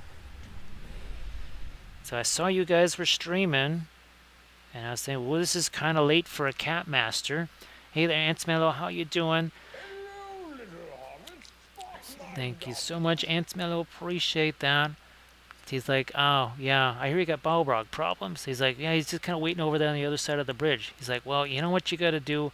When you first start painting him, you have to start out with a yellowish white. He's like, what do you mean painting him? He's like, where the heck do you think that inner glow comes from? He's like, well, I don't know. I was kind of thinking that was like something from Morgoth, you know, Shadow and Flame. He's like, dude, you're overthinking this. Thank you so much for that follow there, Aunt Mello. Appreciate that. So Kaylee and Cap, if you guys want to post any fabulous links, actually, if you guys were at Gen Con, and let's, I don't know, if you entered the MHE painting contest or something like that, let folks know if you were getting some fine rewards from the paint contest there. Please let everybody know if you could do that too. So thank you so much, Aunt Mello. Appreciate that. Obviously, Gandalf does too. This is our Cathy Tribute miniature. Yep, there's little Jiro back there. This is from Dark Sword Miniatures. They did this for us. Again, it was super helpful. And obviously, Reaper did the Sayo Cathy, as I call them. This is actually one of the Reaper ones here. 3 hours, 22 minutes, and 53 seconds ago. And a level 2 hype train. This is what she was looking like. It was literally this gray primer right here from Badger the Steiner Res stuff. All of this done in 3 hours and 23 minutes with the oil paints, of course. Regular artist oils. Oh, no problem there, Catmaster. No problem. I've been working really hard on the house. Actually, finally, this week got the printers going. Well, a printer going, and now there's another printer like it that's on its way here. So these are the 3 brands. These 2 right here are super similar in pricing and quality. Good solid stuff. This will set you back more because this handmade thing, that's legit. It really is handmade. But the pigmentation here, you'll find that that's generally much more stout than any other brand. Thank you so much, Bithron, for doing those clips there. Appreciate that. I think I might have to somehow send those clips to Cathy's sister, and then she could show them to Cathy's mom. Because I do talk with them on the phone at least once or twice a week, sometimes 3 times. That's something I need to do during the day tomorrow, I think, just to get caught up with them. So Catmaster, I printed out, because I basically had used up all the oxalis plants that I had printed out. I printed out an entire build plate like this. I mean, as big as this screen opening here. It was huge. So that's an entire forest of oxalis. All right. Well, thank you so much. Appreciate you being here, Alsatian, and of course, potentially a fellow Strasburgian. Yes, that would be fantastic, wouldn't it? So now I'm gonna have to pressure my sisters to research that and find out. So au revoir or au revoir. Thank you so much, Alsatian. Now, Catmaster, I just realized that you know what? I've got a thing of those shrooms somewhere. But also, too, I had shrunk those down a little bit. Yeah, I had shrunk those down, and well, I just wanted to, I was just not sure if this printer was even going to work. I was so thrilled that it did, and I have many, many months of backlog that I need to get caught up on, because all of a sudden I was virtually out of 3D printed bits to use for basing tutorials and stuff, and I went, ooh, that's not good. That is not good. So everybody, I do actually have, ooh, where is he here? Django Fett. So he is actually, this was something I painted on Twitch, but I cut it down to about 2 hours or so, and this is on the YouTube channel, so you can check that out.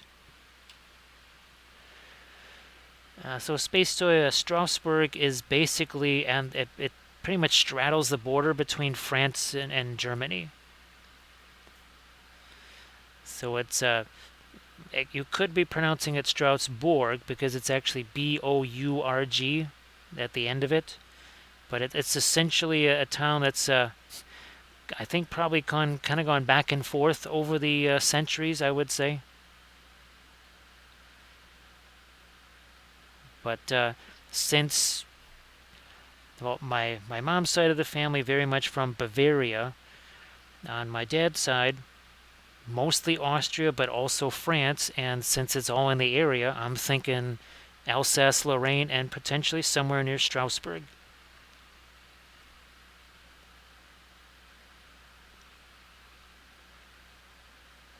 Do I want? I'm going to throw a little more dark on our birch tree here. Let's do that. Let's do that. Now, on my mom's side of the family, going back to something like the 1600s, apparently there was the porcelain industry in Bavaria is really big because the clay makes like the highest quality porcelain, and this family they specialized in the porcelain faces on dolls, and that they did that for many, many, many years. There's actually, I think, streets named because, well, they own the factory there.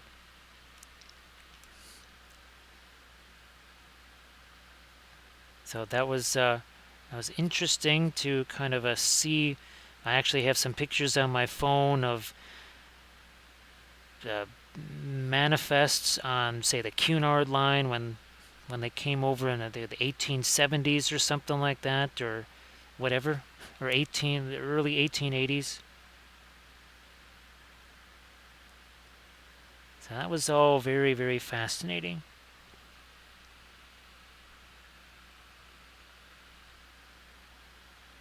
I'm going to try and get a little bit of direct there. Nice little sharp edge.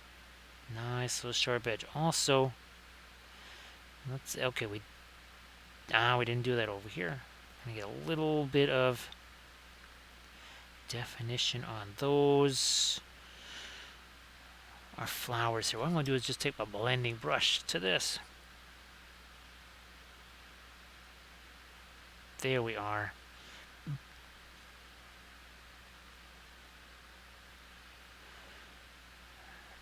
More of that. And yeah.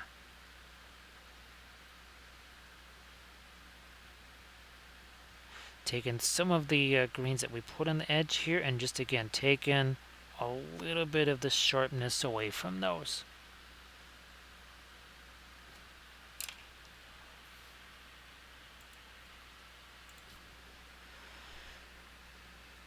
There's another place where I just want to...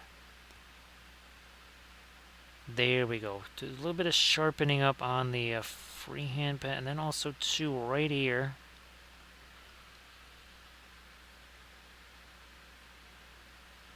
Ooh. Straight there. So it's the it's Thuringia. It's one of the regions again in Bavaria, and that is where the clay in the soil is such that it's just fantastic for porcelain. And now what I discovered is that it wasn't. I thought it was the factory in the Soviet era that was taken over, but no, it was actually their house. Their big mansion was taken over by the Soviets, and that was used as a headquarters or something like that.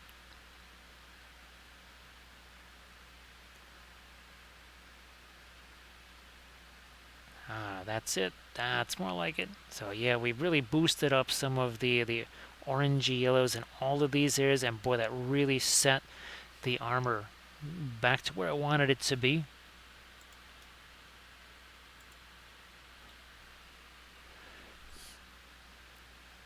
I don't think, see, I don't think I can get any more lightness. I've tried to get a couple of edges to be lighter, and it just, I don't know, I'm going to try one more time. One more time, we'll see what happens here again with the fast matte white, I suppose.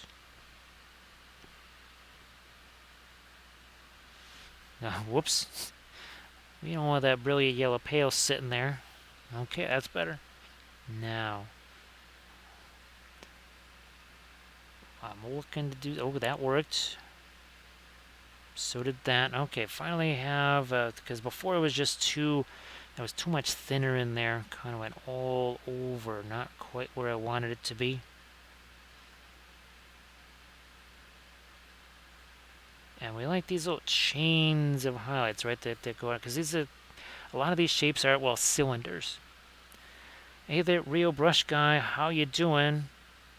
Boy, Rio Brush Guy, you missed all the Germany discussion about the region of Thuringia and in Bavaria, where the clay in the soil is ideal for porcelain, because that was on my mom's side.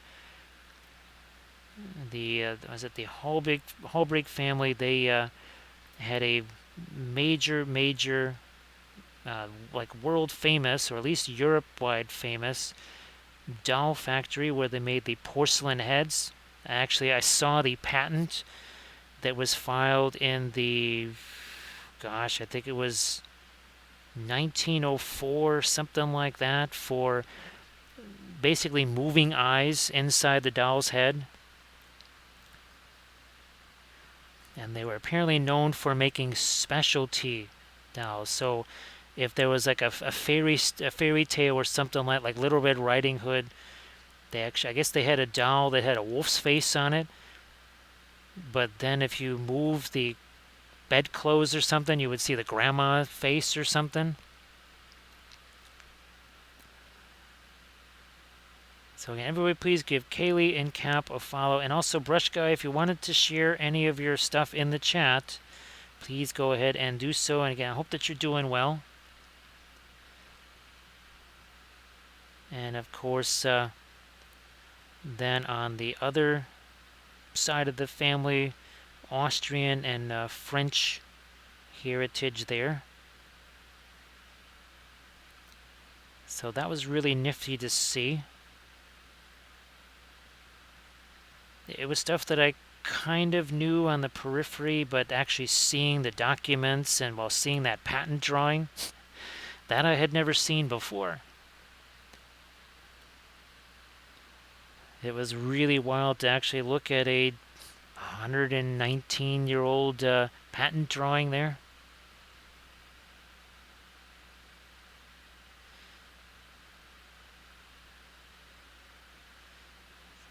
So at some point I was hoping to be able to get over there so I could maybe, once we really kind of lock down, well, actually, this one side of the family, that house is still there. Actually, some of the streets again are named for that family, so that's all still there because some of our family's members actually went there to see it. Well, Real Brush Guy, sorry you don't have the mojo there. Sometimes it's just you find the right thing to paint. Right, Real Brush Guy? Sometimes you can try things that are nifty, but they just maybe creative-wise or something like that, maybe they just don't have that extra something something.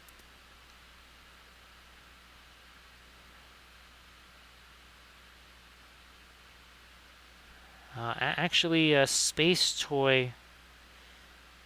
Now, this could just be an urban legend, so to speak, but I was told that the name Vappel is sort of a defunct Austrian word for wilderness. Like, we don't say melancholy, we say depressed or bummed. We certainly don't say melancholy.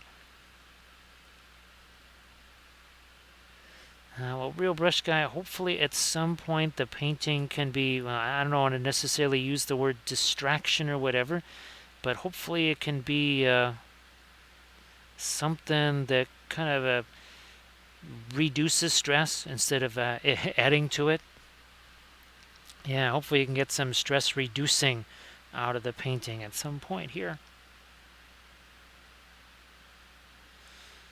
So again, I don't know if that's true or not, because I know less Austrian than I do of German, and I don't know much in German. So that could be completely wrong. That's something maybe I'll try and Google and see if that's some way to find out. Yeah, Real Brush Guy, I do hope that that works out. I'm sorry that I haven't been able to say join in the Pyro Club hangouts yet. There's just so much work to do on the house. There is a tremendous amount of work to do on the house. And that basically takes up any time that I would have to hope to do something like that. So as Brush Guy says that's okay. Sometimes even Germans don't know German. Now, given the way some people write here, I would say there's a whole bunch of Americans that don't even know English. At least in its written form, that's for sure. Or as Armored Wolf might say, the way people don't read signs that are right in front of their faces, you would think they also don't know English. Because yes, I'm sure Armored Wolf at Gen Con might have had to repeat things that would have been right on a sign there several times. So that is definitely, that is certainly true there, Real Brush Guy. Alright, so now let me look at these. I think we're pretty much in line with what we did. Yes, we are now with our other oxalis plants. And again, that armor now, that is very different. That is really nifty. And again, looking forward to doing the grass tufts things here. And then this was actually some, this is from WSG, or is it WSS? But, oh geez, there's more of these things than I thought there was here. All right, let me get some of these down. I'm looking for these guys. Here we go. Yeah. So again, this is from WSS. You can kind of see it. Take a chance. We'll open that. So see, it almost kind of looks like a bunch of little leaves right there. And I've got, I think, 3 colors of this. And of course, I was mixing that with other things. And that is what I used on... Whoops, not this one. This one here. You can see that right here. See it along the edge and over. Oh, you can really see it right there.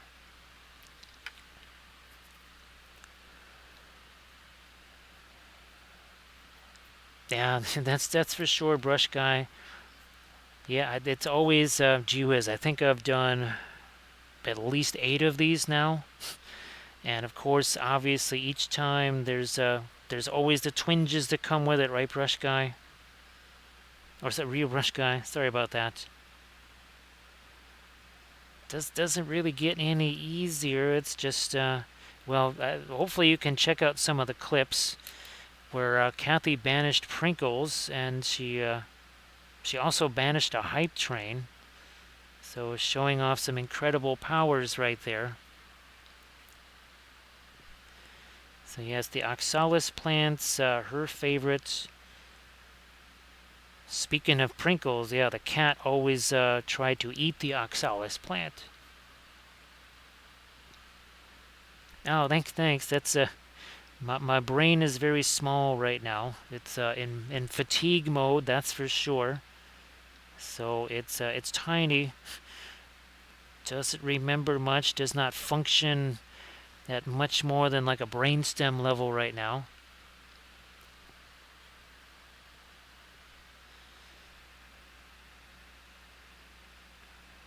Do I want? Alright, I want to try and get me a little more light here on this portion of his face. I mean, it's going to be mixing with the pre-glazes there anyway, so that's fine.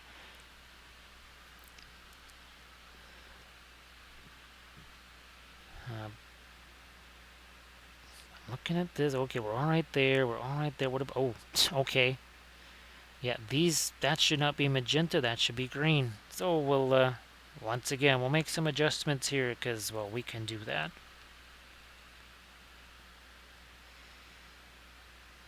Thank you so much, Brush. I know that. Sorry that you weren't able to kind of do another one of the movie things again with the vision being affected and stuff like that. Actually, I think from April through all the way through May, all we did was I think listen to audiobooks because yeah, the eyes just could not deal with the flashing light type stuff from a TV screen. Is this going to be too light here? No, actually, barely light enough. All right, that's good.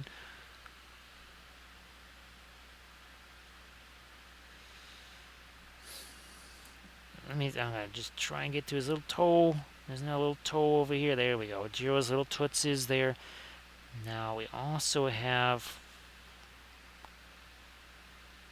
some armor over here. I didn't really do much with this so far.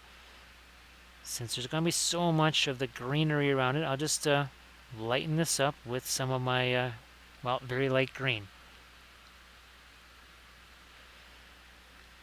Yeah, Brushka, I know that those were really fun, and usually like a Saturday or so, I think, be doing those, and I would, sometimes it would be a little bit wild, though, because I'd be hearing her talking, like from another room, and I'd be, what the heck is she talking to? Because I would just kind of forget, because it would be not long after I had woken up. And I said, well, she's clearly not talking to me. And then I would see the headphones on, and then I go, okay. After a while, I just started just to expect it. But at first, I thought, well, no, that's she can't be on the phone with her mom. Who is she talking to? Yeah. Then I realized where it was at. Okay. Oh, you know what? I'm gonna take some orange, put that over there, and a little bit there. Maybe some in here too. Well, it's kind of already mixing with some of the black that's there. That's okay. That is okay. That was the pile of brilliant yellow pale I stuck my finger into. It's gonna go over here. And that's going to go over there. Poof, there it is. Alright, fine. We still do have some of our fast matte white. Nope, gotta get a little thinner in there. Thin sticks to thick, and vice versa. That thicker paint wouldn't go stick. Thinner stuff will. Just did that.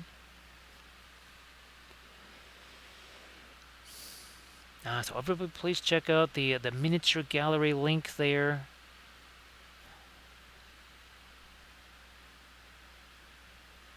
So also to having these 3D printable things. And that brush guy, I was telling people the story. So obviously I recognize these because we have the oxalis plants here. I was at my sister's house today and I look over there and I say, tell me that's a monstera plant. She says, how the heck did you know that? I said, because I've painted that a million times. What I didn't realize is that the reason they probably call it a monstera bush is because it's monstrous. Basically, she said, in a matter of months, this monstera thing grew from about 4 inches tall to about 3 feet tall, and the leaves are as big as your head, if not bigger. She said that, the individual leaves on this thing are bigger than a human head. Because I had painted those and printed them out, and I thought, oh, there's no way they're this big. I'll have to scale these down or something. No, they're the size they're supposed to be. Huge. But I thought he had made that up, right? Monstera plants? Like, what the heck is a monstera plant? Well, now I know. There we go. That's it. All right, so there's some of my actual sky blue there. Now we're going to enhance this with even more, if we can, Prussian blue. That's it. That's it. Now I feel like I really got the blue there. I just wasn't feeling that before.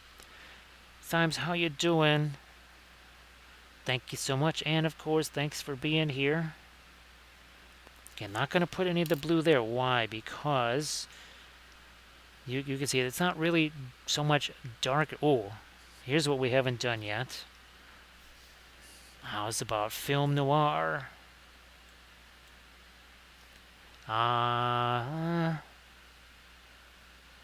Okay, so this one looks a tiny bit darker, but really, the values aren't all that different, are they? It's the color difference. This has lots of blues in it from all the sky earth. This does not. This is much more neutral. How's about this? Bring it back. So this gives you, as I like to call it, an optical delusion. It's not an optical illusion, but an optical delusion. There you go. Well, sorry that they snapped out so easily there. Brush guy. So I'm not going to lighten that up. I was going to do some more light on the top of the glasses. Okay, fine, I will do that. Wasn't going to do it. I'll do it now. Let's see what happens here. Of course, if I don't like it, guess what? We'll just wipe it out like we've done other things. Just get rid of that. Again, I don't want those to be too light. So that'll be some of the last stuff that I do here. Because, well, it's been almost 4 hours, and it's 2:11 in the morning here. Sorry that a little bit of a later start tonight. Tomorrow night, it could be Shatterpoint stuff. It could be Corsairs from Printing Goods that were on. I have no idea. Depends on what I can get prepped in time. So everybody please check. It's the miniature gallery, and that's again some more basing magic there. Some more basing magic from Real Brush Guy. Ooh, you know what? That needs more light. Okay, time out. I put a couple more lights here on the golds, but then that needs to be a little lighter here. Also, too, the voice is getting a wee bit on the gravelly side because there's been a lot of conversation today. Actually, now several hours of it. And we sort of need to save that voice for tomorrow, too. Hey there, Thranuel. Little bit of blending. There we go. So, Thranuel, some good news for you with the success of printing. I actually have all of the Tyranid basing bits printed out. which now means we can proceed with a Tyranid army painting series. So now we're going to be using the whatchamacallit there, the interference colors on the carapace stuff. So yes, because I'm actually going to be heading out here pretty soon, but I just wanted you to get that news. I know you were painting your nids there too. But that is the army painting series I'm looking to get going. A little bit of variety. Some are flying, some are leaping. Okay, that worked out fairly well right there. So again, I think, well, I'm going to double check to make sure that Magical Hack is still actually streaming. And sorry about the last stream where Touch of Chaos must have stopped streaming literally just as I went to raid her. So Recoil's mom, you take care of yourself. I hope you feel better. And of course, salutations to Recoil. I think I'll just shoot him a message tomorrow, so I can do that sort of in person. So thank you so much, Armored Wolf, for doing all of the moderations. Thanks, Bithron, for doing the clips. And of course, thanks for all the bits, the subs, the follows, and the cheers. So here's yet another one of our Cathy Tribute miniatures, but this time, the first time, with that black armor right there.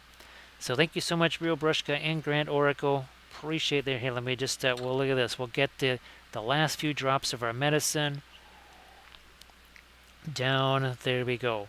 So thanks again, everyone. I'm going to get the raid countdown started. Raid countdown started here. So hopefully we have some fun things to paint for Friday, for Saturday. Maybe try and get some of the Song of Ice and Fire too. But again, all this paint that's on my hands here, little soapy water, boom, it's all going to be gone. So thanks again, everybody. See you later today. Thanks again, Bitron. And see you later, Space Toy.